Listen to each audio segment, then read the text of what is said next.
Kannur vision success സ്റ്റോറിയിലേക്ക് പ്രിയ പ്രേക്ഷകർക്ക് സ്നേഹപൂർവ്വം സ്വാഗതം. സക്സസ് സ്റ്റോറി ടീം എന്നുള്ളത് മലയോരത്താണ്, ശരിക്ക് കർണാടക അതിർത്തിയിൽ വന്യമൃഗങ്ങളുടെ ഭീഷണി നേരിടുന്ന ഒരു പ്രദേശത്താണ് ഞങ്ങൾ ഇന്നുള്ളത്. ഇന്നത്തെ ഷൂട്ടിന് വരുമ്പോൾ തന്നെ ഇവിടുത്തെ വിദ്യാലയങ്ങളൊക്കെ ഇന്നലെയൊക്കെ അവധിയാണ് ഈ കടുവ ഭീഷണി കാരണം. എന്നാൽ ആ ഭീഷണി അവിടെ നിൽക്കട്ടെ, ഞങ്ങൾ കാണാൻ വന്നത് ആരെയാണെന്ന് അറിയണ്ടേ? 75 വർഷക്കാലം ലഹരി വിരുദ്ധ പോരാട്ടങ്ങൾ നടത്തിയ, 70 വർഷക്കാലം ചെരുപ്പിടാതെ നടന്നു വെറുതെ നടന്നതല്ല, കേരളത്തിലെ കാസർഗോഡ് മുതൽ കന്യാകുമാരി വരെ അങ്ങോട്ടും ഇങ്ങോട്ടും നടന്നിട്ടുള്ള ഒരു മനുഷ്യൻ സർവീസിൽ നിന്ന് വിരമിച്ചതിന് ശേഷം 35 വർഷക്കാലം വീണ്ടും പൊതുപ്രവർത്തന രംഗത്ത് സജീവം, ഇന്നും സജീവം. സർവീസിൽ നിന്ന് വിരമിച്ചതിന് ശേഷം മാത്രം 75 വീടുകളിൽ ലൈബ്രറി സ്ഥാപിച്ച ഒരു മനുഷ്യൻ. കല, കായികം, ആത്മീയം, അധ്യാപനം തുടങ്ങി വ്യത്യസ്ത മേഖലകളിലൂടെയൊക്കെ സഞ്ചരിച്ച ഒരു 90 വയസ്സുകാരനെ തേടിയാണ് ഞങ്ങൾ വരുന്നത്. അപ്പോൾ ഞങ്ങൾ എങ്ങനെയാണ് ഈ 90 വയസ്സുകാരനെ കാണുന്നതെന്ന് അറിയോ? കഴിഞ്ഞ ദിവസം പത്രത്തിലൊരു വാർത്ത വന്നു. 90 വയസ്സുള്ള ഒരു വിദ്യാർത്ഥി 89 വയസ്സുള്ള അവരുടെ അധ്യാപികയെ ആദരിക്കുന്നു. അപ്പോൾ നമ്മളാകെ നമുക്കൊരു പിടി കിട്ടുമല്ലോ. കാരണം ഒരു വിദ്യാർത്ഥി അധ്യാപിക അനുപാതം എന്ന് പറയുന്നത് എപ്പോഴും വിദ്യാർത്ഥിയേക്കാൾ ചിലപ്പോൾ 5 വയസ്സോ 10 വയസ്സോ 2 വയസ്സോ ഒക്കെ മൂത്തയാളെയാണ് നമ്മളെപ്പോഴും അധ്യാപകരായി കാണുക. എങ്ങനെയാണ് 90 വയസ്സുള്ള ഒരു അധ്യാപകന് 89 വയസ്സുള്ള ഒരു അധ്യാപിക എത്തുന്നു എന്നുള്ള ഒരു ചോദ്യം ഉയരുകയാണ്. അങ്ങനെയാണ് ഞങ്ങൾ മലയോരത്ത് കരിക്കോട്ടക്കരി എന്ന ഗ്രാമത്തിലേക്ക് യാത്ര തിരിക്കുന്നത്. ഇവിടെ കണ്ടത്തിൽ എന്ന വീട്ടിലെത്തുകയാണ്. അങ്ങനെ മാത്യു എം കണ്ടത്തിൽ എന്ന മനുഷ്യനെ കാണുക, അദ്ദേഹത്തിൻ്റെ ജീവിതാനുഭവം ഒന്ന് പകർത്തുക, ഇതാണ് ഞങ്ങൾ ലക്ഷ്യമിടുന്നത്.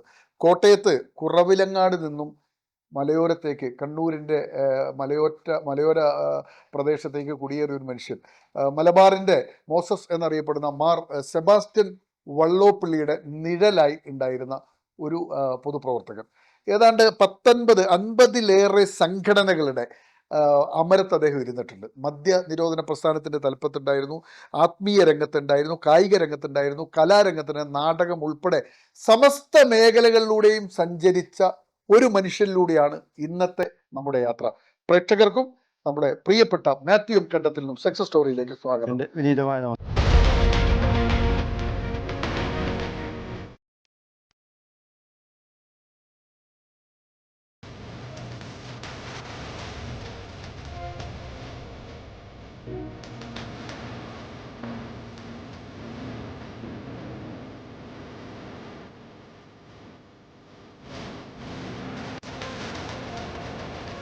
മാത്യു സാർ, എന്തൊക്കെയുണ്ട് വിശേഷം?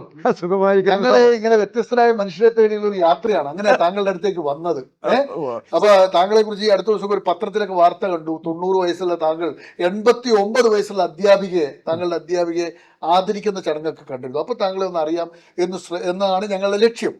എവിടെയാണ് താങ്കൾ ജനിച്ചത്? തിരുക്കൊച്ചിയിൽ, കോട്ടയം ജില്ലയിൽ ചരിത്ര പ്രസിദ്ധമായ കുറവിലങ്ങാട് എന്ന സ്ഥലത്താണ് ഞാൻ ജനിച്ചത്. ഈ ചരിത്ര പ്രസിദ്ധമായ കുറവിലങ്ങാട് എങ്ങനെയാണ് ചരിത്ര പ്രസിദ്ധമാകുന്നത്? അത് ഒന്നാമതായി ക്രൈസ്തവ സഭയുടെ ആദിമ കേന്ദ്രങ്ങളൊന്നാണ്. കേരളത്തിലെ ഏറ്റവും പ്രസിദ്ധമായ ദേവാലയമാണ് കുറവിലങ്ങാട് ദേവാലയം. ആ അർത്ഥത്തിൽ അവിടെ തിരുനാൾ, മൂന്നോയമ്പം തിരുനാളോടെ ലോകപ്രസിദ്ധമാണ്. അങ്ങനെയാണ് പ്രസിദ്ധമാകുന്നത്. അതെ. മാതാപിതാക്കളുടെ പേര്? മാതാപിതാക്കളുടെ എൻ്റെ പിതാവിന്റെ പേര് ഔസേപ്പ് മാണി, അമ്മയുടെ പേര് ഏലി. പിതാവ് എന്ത് ചെയ്യുന്നു? പിതാവ് പൂർണ്ണമായും കർഷകനായിരുന്നു. സ്വാതന്ത്ര്യ സമര സേനാനിയായിരുന്നു. അദ്ദേഹം മാത്രമല്ല, അദ്ദേഹത്തിന്റെ സഹോദരങ്ങളും അദ്ദേഹത്തിന്റെ പിതാവും സ്വാതന്ത്ര്യ സമരത്തിൽ പങ്കെടുത്തിട്ടുണ്ട്. അപ്പോൾ 1945 ഞങ്ങൾ മലബാറിലേക്ക് കുടിയേറി പാർക്കുന്നത്. അല്ല, താങ്കൾക്ക് എത്ര മക്കളാണ് നിങ്ങൾ? ഞങ്ങൾ 7 മക്കള്. എത്രാമത്തെ ആളാ മാത്യു സാർ? 5ാമത്തെ ആള്. ബാക്കിയുള്ളവരൊക്കെ എന്ത് ചെയ്യുന്നു? ബാക്കിയുള്ള ഇളയൊരു സഹോദരിയും മൂത്തൊരു സഹോദരൻ റവറൻഡ് ഫാദർ മാണി കണ്ടത്തിലും ജീവിച്ചിരിക്കുന്നു.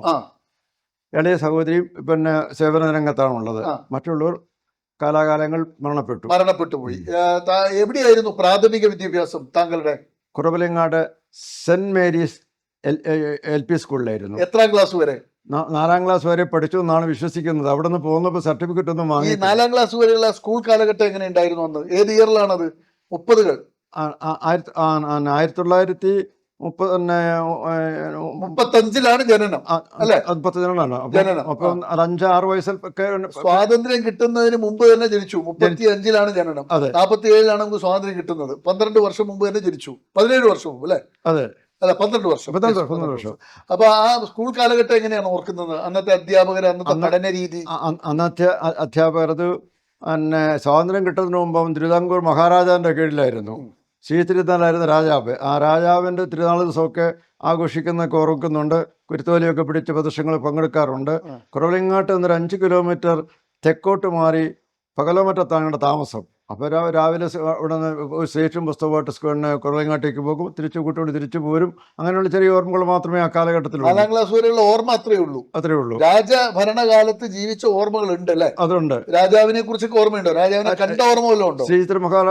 ശ്രീതിരുനാളിനെ ഓർമ്മയുണ്ടോ? നല്ല തലയെക്കെട്ടൊക്കെ കിട്ടിയിരിക്കുന്ന സുമുഖനായ ഒരാളാണ്. വളരെ നല്ല മനുഷ്യനായിട്ടുള്ള തോന്നലുണ്ട്. കണ്ടിട്ടുണ്ടോ അദ്ദേഹത്തെ? കണ്ടിട്ടില്ല. രാജാവിനെ കാണാനല്ല, രാജാവിന്റെ പ്രതിയായിട്ട് ജീവിക്കാൻ കഴിഞ്ഞിട്ടുണ്ട്. രാജാവിനെ കുറിച്ചുള്ള അന്നത്തെ കാലത്തെ പറച്ചിലുകൾ വല്ലതും ഓർമ്മ? തിരുവിതാംകൂർ മഹാരാജാവിനെ കുറിച്ച് ഏറ്റവും നല്ല അഭിപ്രായമായിരുന്നു. എന്തൊക്കെയായിരുന്നു ആ കാലത്തുള്ള അഭിപ്രായം, താങ്കൾ കേട്ട അഭിപ്രായങ്ങൾ? പ്രജാവത്സലനായ ഒരു രാജാവായിരുന്നു. പിന്നെ ബ്രിട്ടീഷുകാരുടെ ഭരണകാലത്താണെങ്കിൽ പോലും ജനങ്ങൾക്ക് ഒത്തിരി സ്വാതന്ത്ര്യങ്ങൾ കൊടുത്തിരുന്നു. എല്ലാ മതങ്ങളോടും വളരെയധികം സൗഹാർദ്ദം പുലർത്തിയിരുന്നു. പ്രത്യേകിച്ച് ക്രൈസ്തവ സഭയോട് വലിയ ആനുകൂല്യമുള്ള മഹാരാജാവായിരുന്നു. അത് മഹാരാജാവിന് എല്ലാവർക്കും വലിയ കാര്യമായിരുന്നു. അദ്ദേഹത്തിൻ്റെ തിരുനാൾ രാജാവിൻ്റെ തിരുനാൾ എന്ന നിലയിൽ ആഘോഷിക്കുകയും അന്ന് ആഘോഷങ്ങൾ പങ്കെടുക്കുകയും ചെയ്യുന്ന ഓർമ്മകൾ എനിക്കുണ്ട്. എന്ന് പറഞ്ഞാൽ രാജഭരണകാലത്ത് രാജാവിന്റെ ജന്മദിനാഘോഷങ്ങളിൽ പങ്കെടുക്കാൻ ഭാഗ്യം ലഭിച്ച ആ ഓർമ്മകളുള്ള ഒരു മനുഷ്യനായിരുന്നു അല്ലെ? തീർച്ചയായിട്ടും. ആ തിരുനാളിന്റെ ഓർമ്മകൾ എങ്ങനെയാ? രാജാവിന്റെ ജന്മദിനം എങ്ങനെയൊക്കെയാണ് ആഘോഷിച്ചിരുന്നത്? മഹാരാജാവ് നീണാൾ വാഴട്ടെ എന്ന മുദ്രാവാക്യം വിളിച്ച് കുട്ടികളെ ഈ കുരുത്തോല കയ്യിൽ പിടിക്കും. അതുകൊണ്ട് യാതയായിട്ട് നടന്ന് പോകും. പിന്നെ ആ ദിവസങ്ങൾ വലിയ ആഘോഷങ്ങൾ, പായസമൊക്കെ കിട്ടും, അതൊക്കെ കഴിക്കും. അങ്ങനെ ആ ദിവസങ്ങൾ നല്ല ഓർമ്മകളാണ്. അതാണ് സ്കൂൾ കാലഘട്ടത്തിൽ താങ്കളുടെ മനസ്സിലുള്ളത്. അപ്പൊ ഈ ആ സമയത്തൊക്കെ സാമ്പത്തിക നിലയൊക്കെ എങ്ങനെയുണ്ടായിരുന്നു? സാമ്പത്തിക നില, എൻ്റെ പിതാവ് അവിടുത്തെ ഒരു സാമാന്യ നല്ല കർഷകനായിരുന്നു. ഒരു 6-7 എന്തൊക്കെയായിരുന്നു കൃഷി? അവിടെ തെങ്ങാണ് പ്രധാനമായിട്ട് കൃഷി. പിന്നെ മരച്ചീനി കൃഷിയും വയൽ കൃഷി ധാരാളമായിട്ട് ചെയ്യുമായിരുന്നു. വയലുണ്ടായിരുന്നു. അങ്ങനെ പല കണ്ടങ്ങൾ ഉണ്ടായിരുന്നതുകൊണ്ട് ഒരു കണ്ടത്തിന്റെ ഭാഗത്ത് താമസിക്കുന്ന ഞങ്ങളുടെ വീട്ടുപേരെ കണ്ടത്തിൽ നിന്ന് വന്നത്. ഈ മനോരമ കണ്ടത്തിൽ ഗ്രൂപ്പ് അല്ലേ? യാതൊരു ബന്ധമില്ല. വേറെ വൈക്കത്തൊരു അഗസ്റ്റ്യൻ ആർച്ച് ബിഷപ്പ് ഉണ്ടായിരുന്നു. ആ കണ്ടുമായിട്ട് ബന്ധമില്ല. സ്വന്തം കണ്ടമുള്ളത് കൊണ്ട് കണ്ടത്തിലായി മാറിയതാണ്. കണ്ടെന്നാണ് ഈ നെല്ല് വിതക്കുന്ന സ്ഥലത്തിന് അന്ന് പറഞ്ഞിരുന്നത്. അതെ, അതുകൊണ്ട് കേരളത്തിലെ മറ്റൊരു കണ്ടത്തിൽ കുടുംബമായിട്ട് ഞങ്ങൾക്ക് വന്നത്. ഞങ്ങളുടെ സ്വതന്ത്രമായ കണ്ടത്തിൽ കുടുംബം. യെസ്. എപ്പോഴാണ് മലബാറിലേക്ക് കുടിയേറുന്നത്? അത്രയും സമ്പന്നമായ ഒരു അന്തരീക്ഷമുള്ള നിങ്ങൾ എങ്ങനെ നിങ്ങളുടെ കുടുംബം മലബാറിലേക്ക് കുടിയേറാനുള്ള സാഹചര്യം ഉണ്ടായി? 1945 കാലഘട്ടം പലതുകൊണ്ടും വിഷമം പിടുത്ത കാലഘട്ടമായിരുന്നു. ഒന്നാമത്തെ കാരണം 1914 മുതൽ 18 വരെ ആരംഭിച്ച 1-ാം ലോകമഹായുദ്ധവും 1939-45 അവസാനിക്കുന്ന 2-ാം ലോകമഹായുദ്ധത്തിന്റെ ഫലമായി ഭയങ്കരമായ ദാരിദ്ര്യം വന്നു. വറുതി വന്നു. ആ വറുതി വന്നപ്പോൾ ജീവിക്കാൻ മറ്റ് സാധ്യത വരുന്നു. പിന്നെ 8 അംഗങ്ങളുടെ കുടുംബമാണല്ലോ ഞങ്ങളുടേത്. ആ മക്കൾക്ക് ഞങ്ങളുടെ സിസ്റ്റം അനുസരിച്ച് ഒരാൾ പ്രായമായി വിവാഹം കഴിച്ചാൽ മാറി താമസിക്കണം, ഓരോ സ്ഥലത്തേക്ക് മാറണം. അങ്ങനെ നോക്കുമ്പോൾ സ്ഥലങ്ങൾ ഇല്ലാത്തതുകൊണ്ട് പലമാരുടെ സ്ഥലമുണ്ടെന്ന് കേട്ടു. അപ്പോൾ നമ്മുടെ പിതാവിന് താല്പര്യം തോന്നി. അദ്ദേഹം അന്നത് 45-50 വയസ്സ് പ്രായമേ ഉള്ളൂ. അപ്പം ആദ്യമായിട്ട് മലബാറിൽ വന്ന സ്ഥലങ്ങളൊക്കെ അന്വേഷിച്ചു. പല സ്ഥലങ്ങളും അന്വേഷിച്ച് കഴിഞ്ഞിട്ട് ഈ ഇരിട്ടി ഭാഗത്തുള്ള ഈ കരിക്കോറ്റക്കൽ സ്ഥലം കണ്ടെത്തി. അത് നല്ലതാണ്. അന്ന് 42-43 വന്നത്. അന്നിവിടെ വന്ന് കുറച്ച് സ്ഥലമൊക്കെ ഇടപെടാക്കി തിരിച്ചു പോന്നു. പിന്നെ 45-ലാണ് കുടുംബസമേതം ഇങ്ങോട്ട് വരുന്നത്. അന്ന് താങ്കൾക്ക് എത്ര വയസ്സുണ്ടെന്ന്? അന്ന് എനിക്കിപ്പം 4-ാം ക്ലാസ്. 8-9 വയസ്സ് പ്രായമുള്ളൂ. അതിനിടയ്ക്കൊരു കാര്യം പറയാനുള്ളത്. ഇതിനിടയ്ക്കാണ് സ്വാതന്ത്ര്യ സമരം നടന്നുകൊണ്ടിരിക്കുന്നത്. അപ്പോൾ പാലാ കേന്ദ്രമായും കോട്ടയം കേന്ദ്രമായും സമരം നടക്കുന്നു. RV തോമസ്, PT ചാക്കോ, ഈ മഹാന്മാരുടെ ഒക്കെ നേതൃത്വത്തിൽ പ്രകടനമുണ്ട്. ആ പ്രകടനത്തിൽ എൻ്റെ പിതാവും എൻ്റെ പിതാവിൻ്റെ സഹോദരങ്ങളും പിതാവിൻ്റെ പിതാവും പോകുമായിരുന്നു. അത്ര സജീവമായിരുന്നു. അങ്ങനെ പോകുമ്പോൾ ആ ചെറുപ്രായത്തിൽ പ്രകടനത്തിലൊക്കെ പോകുമ്പോൾ ഞാനും കൂടെ പോയിട്ടുണ്ട്. സ്വാതന്ത്ര്യ സമരത്തിൽ പങ്കെടുത്ത പശ്ചാത്തലമുണ്ട്. ആ അർത്ഥത്തിൽ സ്വാതന്ത്ര്യത്തിൽ പങ്കെടുത്ത ഒരാളാണെന്ന് പറയുന്നതിന് യാതൊരു തെറ്റുമില്ല. കോട്ടയത്തൊക്കെ പ്രകടനം ഞാനിപ്പം 7-8 വയസ്സ് പ്രായമുള്ള കുട്ടിയാണല്ലോ. അപ്പോൾ കൂട്ടിക്കൊണ്ട് പോകും. അപ്പോൾ എനിക്ക് സംവാദം വിളിക്കും, മഹാത്മാഗാന്ധി കീ ജയ്, ഇന്ത്യൻ ഭാരതമാതാ കീ ജയ്, ബ്രിട്ടീഷുകാർ പോവുക എന്നുള്ള മുന്നറിയിപ്പൊക്കെ വിളിക്കും തോന്നുന്നു. ഇതൊക്കെ കേട്ടിട്ടുണ്ട്. അങ്ങനെ ആ തരത്തിൽ സ്വാതന്ത്ര്യ സമരത്തിൽ പങ്കെടുത്തിട്ടുണ്ട്. അപ്പം മലബാറിലേക്ക് പോകുന്നതുകൊണ്ട് പിന്നെ സ്വാതന്ത്ര്യ സേനാനി എന്നുള്ള ആ കാര്യങ്ങൾ സ്വീകരിക്കാനൊന്നും വിരോധം നിന്നില്ല. അതാ പിന്നെ 45 പോന്നു, ഇവിടെ താമസം ആരംഭിച്ചു. അങ്ങനെ ഇവിടെ വരുന്നു. നിങ്ങൾ 8 മക്കളും, 8 മക്കളല്ലേ? അതെ, 8 മക്കളും അച്ഛനും അമ്മയും. അച്ഛനും അമ്മയും. എങ്ങനെ അവിടെ നിന്നുള്ള വരവ് എങ്ങനെയായിരുന്നു അന്ന്? വരവ് വളരെ രസകരമാണ്. ഞങ്ങള് കുറവലങ്ങാട്ട് നിന്നും ബസ് കയറും. കോട്ടയത്ത് വരുന്ന ബസ്സാണ്. ആ ബസ്സിൽ കയറണമെങ്കിൽ മുൻകൂട്ടി ടിക്കറ്റ് റിസർവ് ചെയ്യണം. അന്ന് ഇന്നത്തെ പോലുള്ള വരില്ല. അപ്പോൾ ഈ വലിയൊരു ഒരു ഒരു ഒരു പിന്നെ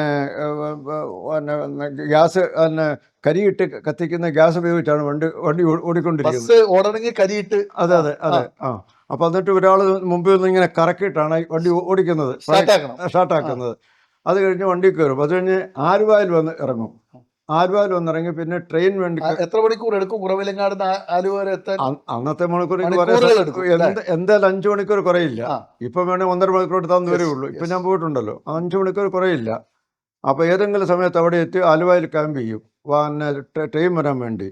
എറണാകുളത്ത് പുറപ്പെടുന്ന ട്രെയിൻ മദ്രാസിലേക്കാണ് പോകുന്നത്. ആ ട്രെയിൻ ഷൊർണൂർ, അവിടെ കയറുന്ന ഷൊർണൂർ ഇറക്കും. അപ്പോൾ ഷൊർണൂർ ഇറങ്ങി അവിടെയും കാത്തിരിക്കും. അപ്പോൾ ഈ കെട്ടും ഈ ഇവർ വീട്ടിലേക്ക് വേണ്ട എല്ലാ സാധനവും, ഉരള്, ഒലക്ക, ചൂല്, ചിരവ, ഈ സാധനങ്ങളിലായിട്ട് ഒത്തിരി കെട്ടുകൾ കാണും. ഇതെല്ലാം കൊണ്ട് ഈ ഷൊർണൂർ വന്ന് കാത്തിരിക്കും. ഷൊർണൂർ വന്ന് ഈ വണ്ടി അങ്ങോട്ട് പോകും. പിന്നെ മറ്റൊരു വണ്ടി മദ്രാസിലേക്ക് പോകുന്ന വണ്ടി വരണം. ആ മദ്രാസിൽ നിന്ന് മംഗലാപുരത്തേക്കുള്ള വണ്ടി മദ്രാസ് വരണം. അത് വരുമ്പോൾ ഭയങ്കര തിരക്കായിരിക്കും. വളരെ വേഗം സാധനങ്ങളെല്ലാം കയറ്റി തലശ്ശേരിയിൽ ഇറങ്ങുന്നു. തലശ്ശേരി ഇറങ്ങിയാൽ ഈ സാധനങ്ങളെല്ലാം വെച്ച് എവിടെയെങ്കിലും വെക്കും. അവിടെ തന്നെ ഇപ്പം തന്നെ നമ്മൾ പടയണി പത്രത്തിൻ്റെ ഒരു കെട്ടിടമുണ്ടല്ലോ, അന്ന് അവിടെ കേരള ഹോട്ടൽ എന്നൊരു ഹോട്ടലുണ്ട്. ആ ഹോട്ടലിലാണ് എല്ലാവരും ആസ്ഥാനം. ഇങ്ങോട്ട് പോരുന്നവർ പേരാവൂർ ഭാഗത്തേക്ക്, കിളിയന്തര ഭാഗത്തേക്ക്, കൂട്ടോട് ഭാഗത്തേക്കെല്ലാം പോരുന്നവർ അവിടെ വന്ന് സാധനങ്ങളെല്ലാം വെക്കും. അവർ വലിയ അവതാരം ചെയ്യുന്ന ആളുകളെ, കുടിയേറ്റക്കാരുള്ള സ്നേഹമുള്ള ആളുകളാണ്. അങ്ങനെ അവിടെ ഇതെല്ലാം വെച്ചിട്ട് കഴിഞ്ഞിന് പിന്നെ തലശ്ശേരിയിൽ നിന്നും MRS MBC കമ്പനി 2 വണ്ടികളുണ്ട്. ഒന്ന് കുന്നോത്ത് വരെ വരും, ഒന്ന് കൂട്ടുപുഴ വരെ പോകും. ആ ബസ് ഏതെങ്കിലും കിട്ടാൻ വേണ്ടി കാത്തിരിക്കും. ആ കാത്തിരുന്ന് സാധനങ്ങളെല്ലാം കയറ്റി കൊണ്ടുവന്നിട്ട് ഒന്നിൽ ഇരിട്ടിയിലോ അല്ലെങ്കിൽ കുന്നോത്തോ ഇറക്കും. ആ ബസ്സിൻ്റെ സൗകര്യം അനുസരിച്ചാണ്. അവിടെ ഇറക്കട്ടെ. അവിടെ നിന്ന് ഈ സാധനങ്ങളെല്ലാം കയറ്റി ഈ 10-15 കിലോമീറ്റർ ദൂരമുള്ള കരിക്കോട്ടക്കരിക്ക് നടന്നിട്ടാണ് പോകുന്നത്. ഈ കരിക്കോട്ടക്കരിയിൽ അന്ന് നടന്നു വരുമ്പോൾ ഈ വീടുണ്ടായിരുന്നു അന്ന് ഇവിടെ? ഇല്ല, അന്ന് വീടുണ്ടായിരുന്നു. അന്ന് അതിനു മുമ്പ് താമസിച്ചിരുന്നൊരു കാവങ്കൽ ഒഹൽ എന്നൊരാളുണ്ട്. അയാൾ വലിയ അവതാരമതി മനുഷ്യനായിരുന്നു. അദ്ദേഹത്തിൻ്റെ വീട്ടിൽ വന്നാൽ ആദ്യം താമസിക്കും. അവിടെ വലിയ അവിടുത്തെ വർഷം കാരണം ഇങ്ങോട്ട് ആൾ വരാൻ വേണ്ടി കാത്തിരിക്കുക. അപ്പോൾ അയാൾക്ക് ഇവിടെ അയാൾക്ക് 13 മക്കളുള്ള മനുഷ്യനാണ്. അദ്ദേഹത്തിന് 3 മക്കളോളം താമസമുണ്ട്. അങ്ങനെ 4 കുടുംബങ്ങളെ അന്ന് 4 പിന്നെ ഏതായാലും ഒരു 10 കുടുംബങ്ങളെ ഒന്നുള്ളൂ. അവർ വളരെ അവതാരത്തിലാണ്. ആര് വന്നാലും അവരെ സ്വീകരിപ്പിക്കും. അവിടെ നിന്നുകൊണ്ട് തന്നെ സാധനങ്ങളൊക്കെ ചേർത്ത് ആലയം ഉണ്ടാക്കും. 2-3 ദിവസം കൊണ്ട് ഉണ്ടാകും. ആ ആലയിലേക്ക് മാറും. ഈ 8 മക്കളും അച്ഛനും അമ്മയും ആലയിലാണ്. അതെ അതെ, ആരും സംശയമില്ല. അങ്ങനെ ആല എന്ന് പറഞ്ഞു കഴിഞ്ഞാൽ ഈ ഓല കൊണ്ടെല്ലാം മറിച്ച് അല്ലേ? അതെ അതെ, അത് നെടുനീളത്തിൽ ഉണ്ടാക്കും. 6 കാലിടും, മുകളിൽ 2 വലിയ തൂണിടും, അവിടെ 7 വെക്കും. അവിടുത്തെ ഇങ്ങനെ അതിന്റെ ഉള്ളിൽ എല്ലാവരും നിരന്ന് കിടക്കും. ഭക്ഷണം പാകം ചെയ്യലൊക്കെ അതിന്റെ ഉള്ളിൽ തന്നെ. അത് മേനന്ത സാധനം ഈ കാട്ടുപുല്ല് കിട്ടും. ആ കാട്ടുപുല്ലുകൊണ്ടാണ് മേയുന്നത്. ആ മേലിന് അവിടെ തന്നെ രാവും പകലും അങ്ങനെ കഴിയും. അവിടെ താമസിച്ചുകൊണ്ട് മേലെ 2 കൊല്ലം കുറച്ചുകൂടെ സാധനങ്ങൾ ഉപയോഗിച്ചുള്ള വീട് വെക്കും. അങ്ങനെ താമസിച്ചുകൊണ്ടിരുന്നത്. അങ്ങനെ വന്നാലും അവിടെ താഴെ താമസിക്കുമ്പോൾ ഈ കാട്ടുമൃഗങ്ങളുടെ ശല്യമുണ്ട്. അപ്പോൾ ചുറ്റും നാഴി കൂട്ടി തീ കൂട്ടിയിട്ടാണ് കിടക്കുന്നത്. അത് കൂടാതെ ഈ കൃഷി ചെയ്യുമ്പോൾ ഈ കൃഷിയിൽ മൃഗങ്ങൾ വന്ന് ഉപദ്രവിക്കുന്നുണ്ട്. ആ മൃഗങ്ങളുടെ ശല്യത്തിലായിട്ട് നമ്മൾ ഏറുമാടത്തിൽ കയറുത്താം. മരത്തിൻ്റെ മുകളിൽ ചെറിയ ഇത് കെട്ടിയുണ്ട് അവിടെ ഇരിക്കും. അവിടെ ഇരുന്നിട്ട് ഈ മണ്ണപ്പാട്ടുണ്ട്, മണ്ണപ്പാട്ടയ്ക്കുള്ളിൽ ഈ കല്ലിൻ്റെ കഷ്ണം ഇടും. എന്നിട്ട് ഈ 3-4 സ്ഥലങ്ങളിൽ കെട്ടി തൂക്കും. എന്നിട്ട് ഈ മുകളിൽ ഇരുന്നുകൊണ്ട് വലിക്കും. അപ്പം ശബ്ദം ഉണ്ടാക്കും. ആ ശബ്ദം ഉണ്ടാക്കുമ്പോൾ മൃഗങ്ങൾ കുറേയെല്ലാം പോകുമെന്നാണ് വിചാരിക്കുന്നത്. എന്തൊക്കെ മൃഗങ്ങളാണ് വന്നിരുന്നതെന്ന്? അത്യാവശ്യം ആന വരാറുണ്ട്. പിന്നെ കാട്ടുപന്നിയാണ് ഏറ്റവും പ്രധാനം. പിന്നെ മറ്റെല്ലാ മൃഗങ്ങളും, കാട്ടുപോത്തൊക്കെ ധാരാളം ഉണ്ടായിരുന്നു ഇവിടെ. എല്ലാ കാട്ടുമൃഗങ്ങളും ഉണ്ടായിരുന്നു. സിമുക്ക് ഒഴിച്ചു ബാക്കിയെല്ലാം ഉണ്ടായിരുന്നു പറയാം. ഈ 8 മക്കളും അച്ഛനും അമ്മയും ഈ ഒറ്റ ആലയിൽ ഇങ്ങനെ കിടക്കും. അപ്പൊ സ്കൂൾ വിദ്യാഭ്യാസം എല്ലാം നിലച്ചു. എന്തോ സ്കൂളിലൊന്നും ആർക്കും പോകാൻ പറ്റില്ല. ഇല്ല, അതാ ഞാൻ പറഞ്ഞു. എൻ്റെ ഈ വിദ്യാഭ്യാസത്തിന് കാരണം ആ ഇരുണ്ട കാലഘട്ടം ഉണ്ടായിരുന്നു. അന്ന് ഈ മധ്യവയസ്കരായ മാതാപിതാക്കളാണ് കയറുന്നത്. അവർക്ക് ഏതായാലും 4-5 മക്കളുണ്ട്. അവരവിടെ 5-ലും 6-ലും 7-ലും 8-ലും ഒക്കെ പഠിച്ചിട്ടുണ്ടാവും. അപ്പോൾ അവിടെ ഇവിടെ വന്ന് അടുത്തെങ്കിലും സ്കൂളിൽ. പിന്നെ ഒരു സ്കൂൾ ഇപ്പം മനസ്സിലാക്കുന്ന കൂത്തുറമ്പിലുണ്ടായിരുന്നു. ഏറ്റവും മട്ടന്നൂർ വേറെ സ്കൂളില്ല. പിന്നെ തലശ്ശേരിയിലുണ്ടായിരുന്നു. അവിടെ പോകാൻ പറ്റുമോ? അപ്പോൾ ആ ഇരുണ്ട കാലഘട്ടമുണ്ട്. ഈ കുടിയേറ്റം ആരംഭിച്ചതിൽ നിന്ന് ചരിത്രത്തിൽ പറയുന്ന 1928 ആരംഭിച്ചത് അത്ര വ്യാപകമായില്ല. ഒരു 35-45 കാലഘട്ടത്തിലാണ് കുടിയേറ്റത്തിൻ്റെ ഏറ്റവും ശ്രേഷ്ഠമായ കാലഘട്ടം. അന്ന് വന്നവരൊന്നും പഠിച്ചിട്ടില്ല. കാരണം അവർക്ക് ഇരുണ്ട കാലഘട്ടം. അന്ന് അങ്ങനെ പഠിച്ചെങ്കിൽ വലിയ പ്രഗത്ഭരാളൊക്കെ ഉണ്ടാകേണ്ടതാണ്. പഠിക്കാൻ അവസരം കിട്ടിയിട്ടില്ല. പിന്നെ 1950 ഞങ്ങളെ സംബന്ധിച്ചിടത്തോളം എടൂർ LP സ്കൂൾ വരുന്നത്. അപ്പൊ താങ്കള് ഈ 4ാം ക്ലാസ്സിൽ നിന്ന് അവിടുന്ന് പഠനം നിർത്തി പോകുന്നു, പിന്നെ പഠിക്കുന്നില്ല. പിന്നെ എത്രാം വയസ്സിലാണ് സ്കൂളിൽ ചേർക്കുന്നത്? പഠിക്കുന്നില്ലെങ്കിൽ എനിക്ക് ജോലിയുണ്ട്. ഈ ഇവരെല്ലാം രാവിലെ എഴുന്നേറ്റ് വാക്കത്തെയും മഴുവൊക്കെ ആയിട്ട് പോയി കാട് വെട്ടി തിരിച്ച് കൃഷി ചെയ്യുക. അപ്പോൾ 5 വട്ടം പിന്നെ ഞങ്ങൾക്ക് ഈ മാറ്റാൾക്കിഴി സമ്പ്രദായമുണ്ട്. ഇവിടെ 5 പേര് പണി വെച്ചാൽ എൻ്റെ ഫാദറും എൻ്റെ പിതാവും ജ്യേഷ്ഠന്മാരും 4 പേരുണ്ടാവും. അടുത്ത വീട്ടുകാർ കൂടി ആദ്യം ഒരാളുടെ പണി തീർക്കും. അതാണ് മാറ്റാൽ പണി. അതെ, അവരിങ്ങോട്ട് സഹായിക്കും. പിറ്റേ ദിവസം അപ്പുറത്ത് എല്ലാവരും പോയിട്ട് അപ്പുറത്തെ പണി നോക്കും. ഇവിടെ വരുന്ന ഭക്ഷണവും കാര്യങ്ങളും ഇവിടെ കൊടുക്കും. അതെല്ലാം ആ പറമ്പിൽ തന്നെ. ഈ ഭക്ഷണമൊക്കെ പാകച്ചും പണിയ സ്ഥലത്തേക്ക് എത്തിച്ചു കൊടുക്കുന്ന ചുമല എനിക്കുള്ളത്. പിന്നെ ഇവിടെ വന്നു കഴിഞ്ഞാൽ ആടിനെയും കന്നുകാലിയും വാങ്ങി. 4 പശുക്കളും 5-6 ആടുകളുണ്ടായിരുന്നു. ഇതിനെ നോക്കുന്ന പണിയാണ് പ്രധാനമായിട്ട് എനിക്ക്. അങ്ങനെ 8ാം ക്ലാസ്സുകാരൻ ഈ പണിയല്ല. അതാണ് ഞാൻ ഏൽപ്പിച്ചു. വേറെ 3 സഹോദരങ്ങളും മൂത്തവരുണ്ടല്ലോ. അവർക്ക് എന്തെല്ലാം ജോലി? അവർ കൃഷിക്ക് പോകും. കൃഷി മാത്രം, വേറെ ഒന്നുമില്ല, കൃഷി മാത്രം. അപ്പോൾ അങ്ങനെ നമ്മളൊരു പശുപാലന ഗോപാലനായിട്ടാണ് കഴിഞ്ഞുകൊണ്ടിരുന്നത്. അങ്ങനെ ഇരിക്കുമ്പോഴാണ് അന്ന് കോഴിക്കോട് രൂപതയുടെ കീഴിൽ ഫാദർമാർ വന്ന് എടൂർ കുർബാനയില്ല. അപ്പോൾ ഇവിടുന്ന് രാത്രി വെളുപ്പിന് 4 മണിക്ക് പന്തം കത്തിച്ച് കത്തിച്ചാണ് അവിടെ പോയി ഈ ദിവ്യബലിയിലൊക്കെ പങ്കെടുക്കുന്നത്. കുർബാന വിശ്വാസം നടപ്പിലാക്കിയത് കിലോമീറ്ററുകൾ നടന്നിട്ടാണ്. അതെ, ഈ പന്തം കത്തിപ്പിടിച്ചിട്ട് എടൂര് പോകണം. അതെ, റോഡൊന്നുമില്ല, വഴിത്താര മാത്രമേ ഉണ്ടാവുള്ളൂ. ആ വഴിത്താരയിലൂടെ ഒരു അങ്ങോട്ട് പോകുന്ന വഴിയായിരിക്കും ഇങ്ങോട്ട് പോകുന്നത്. അങ്ങനെ അമർത്തിക്കൊണ്ടിരുന്നത്. അങ്ങനെ ഇരുന്ന് 1948 തോന്നുന്നു എടൂര് ഒരു പള്ളി വന്നു. അതുവരെ പേരാവൂരിൽ നിന്ന് വെച്ചാൽ വല്ല വീടുകളൊക്കെ കൊണ്ടിരുന്നത്. 47-48 എടൂര് പള്ളി വന്നു. അപ്പോൾ എടൂരേക്ക് പോയിക്കൊണ്ടിരുന്നു. അവിടെ അന്നത്തെ ശ്രമപരമായിട്ട് ഒരു LP സ്കൂൾ സ്ഥാപിച്ചു. അത് 53-54 ആകുമ്പോഴത്തേക്കും 5ാം ക്ലാസ് പോയി. അപ്പോൾ ഈ കരിക്കോട്ടക്കരയിൽ ഒരു പള്ളി സ്ഥാപിക്കണമെന്ന് പറഞ്ഞ് ഒരു നിവേദനം കൊടുത്തിരുന്നു നേരത്തെ കോഴിക്കോട് രൂപതയ്ക്ക്.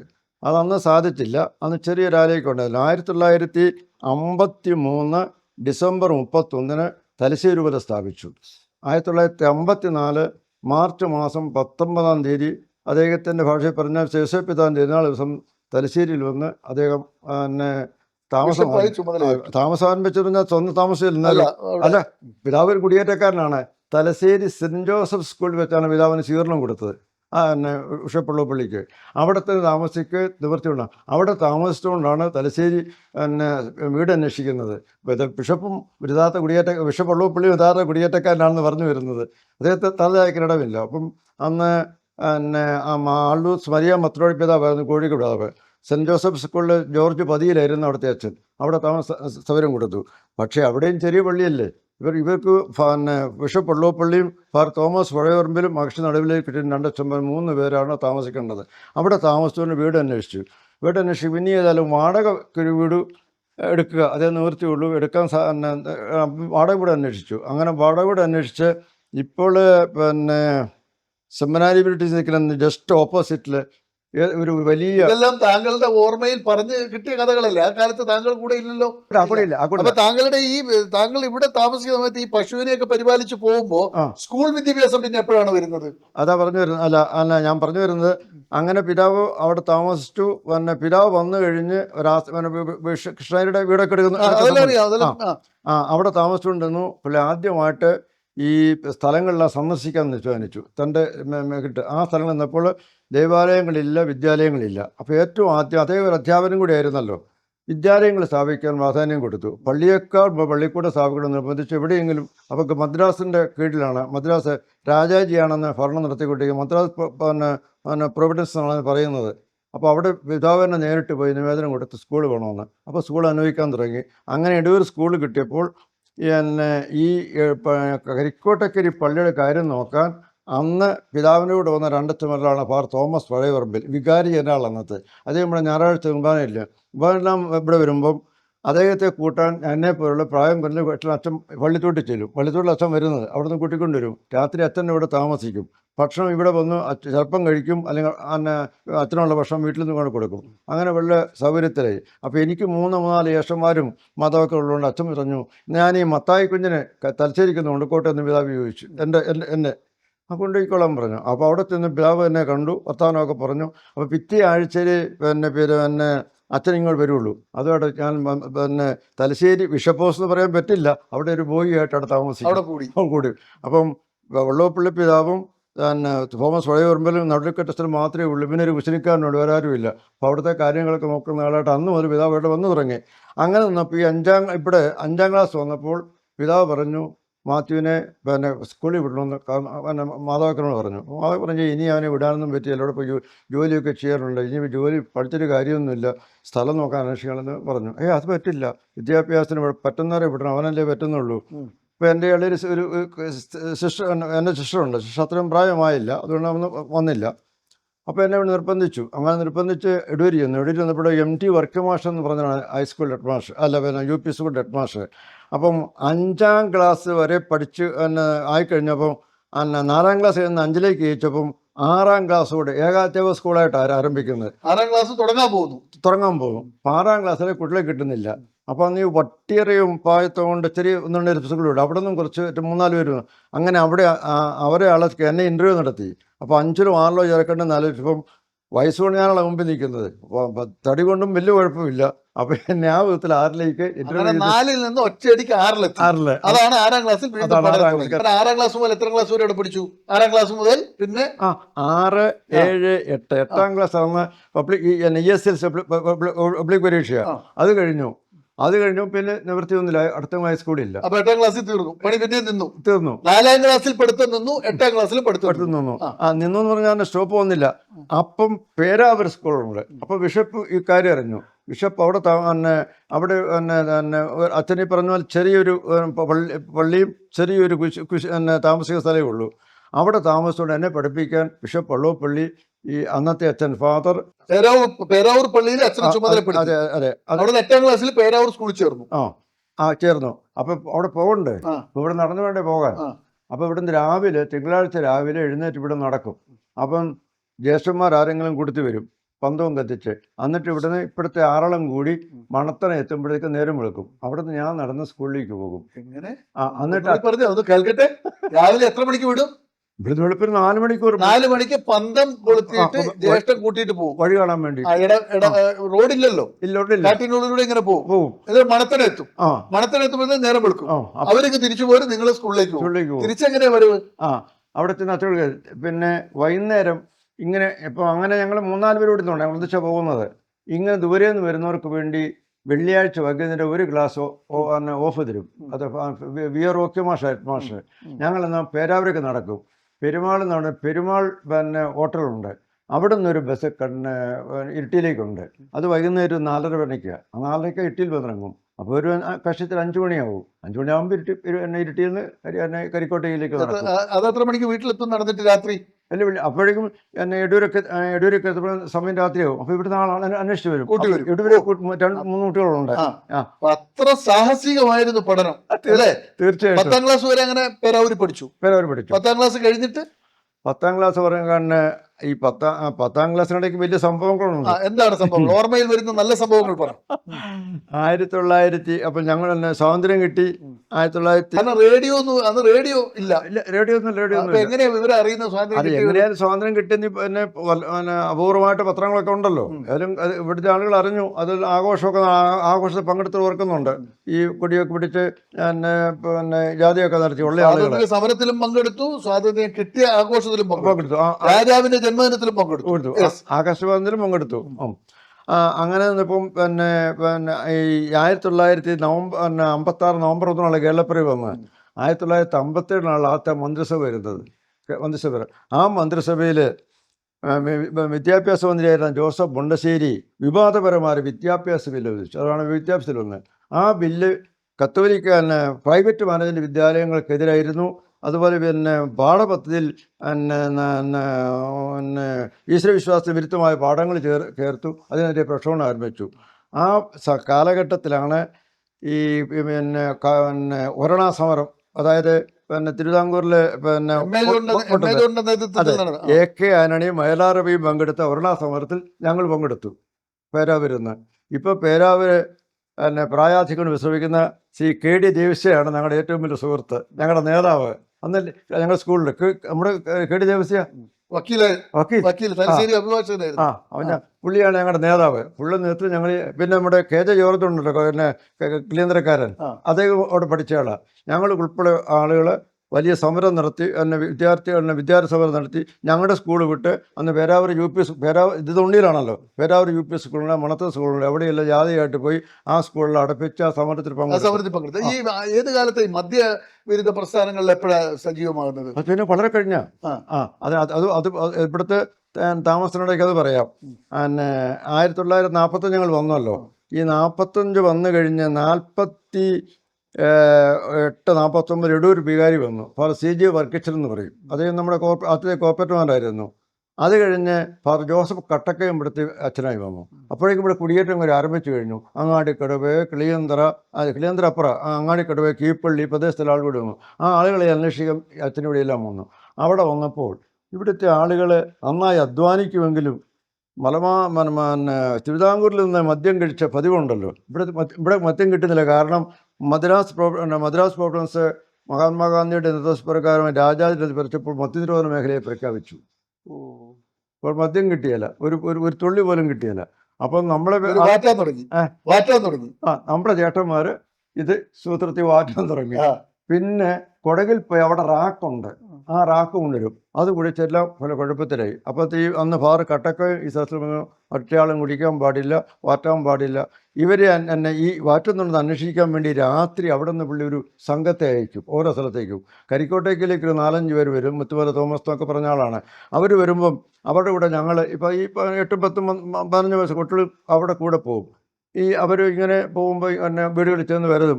അപ്പോൾ ഈ മുകളിലാണ് ഈ സാധനങ്ങളൊക്കെ സൂക്ഷിച്ച് വെക്കുന്നത് ഉണ്ടാക്കിയിട്ട്. ഫസ്റ്റ് വെല്ലം വാങ്ങും, ഈ ഇട്ടിക്കുള്ളി കറുത്ത വെല്ലം വാങ്ങും. അതെവിടെയാണ് സൂക്ഷിച്ച് വെക്കുന്നത്? ഈ എന്നെ അട്ടയുണ്ടല്ലോ, അട്ടപ്പുറം, അവിടെ കയറി നോക്കാൻ വേണ്ടി ഞങ്ങളുടെ പിള്ളേരെ കയറ്റി വെക്കും. ഇങ്ങനെ എടുത്ത് കയറ്റും. അപ്പൊ ഞങ്ങൾ എവിടെയെല്ലാം നോക്കട്ടെ, മാറ്റാനുള്ള സാധന സാമഗ്രികൾ സൂക്ഷിച്ചത് കണ്ടുപിടിക്കാൻ വേണ്ടി കുട്ടികളെ കാരണം ഈ ഫാദർ ഇങ്ങനെ അയക്കുന്നോണ്ടാ, അല്ലെങ്കിൽ താഴെ ഇട്ടാൽ മതിയല്ലോ. അപ്പം ഞങ്ങളെ ഇങ്ങനെ ചെറിയ കുട്ടി ആ കൂട്ടത്തിൽ ഞങ്ങളെ കയറ്റി ആ പരിപാടി ചെന്നവിടെ ഞങ്ങൾ എടുത്താൽ കയറ്റുന്നത്. അവിടെ കയറ്റി ഉണ്ടെങ്കിൽ എടുത്തുകൊണ്ട് കൊടുക്കും, ഇല്ലെന്ന് പറയും. സ്വാതന്ത്ര്യ സമരത്തിൽ പങ്കെടുത്തപ്പോൾ ഞങ്ങളുടെ നാട്ടിലെ വീട്ടിൽ പനയുണ്ടായിരുന്നു. മഹാത്മാഗാന്ധി ആഹ്വാനിച്ച ആ പന മുഴുവൻ എൻ്റെ ഫാദർ വെട്ടിക്കളഞ്ഞു. അവിടുത്തെ പന അവിടെ ഞങ്ങൾ തെങ്ങ് മുഴുവൻ വെട്ടിക്കളഞ്ഞു. പിന്നെ തെങ്ങിൽ നിന്ന് ചെത്തുന്ന തെങ്ങും അവസാനിപ്പിച്ചു. ഈ സ്കൂൾ വിദ്യാഭ്യാസം കഴിഞ്ഞു. ആ സ്കൂൾ കാലഘട്ടത്തിൽ വേറെ വല്ല ആക്ടിവിറ്റീസ് ഉണ്ടായിരുന്നോ? മദ്യനിരോധന പ്രസ്ഥാനത്തിൽ പ്രവർത്തിച്ചു, വേറെ എന്തെങ്കിലും ഉണ്ടായിരുന്നത്?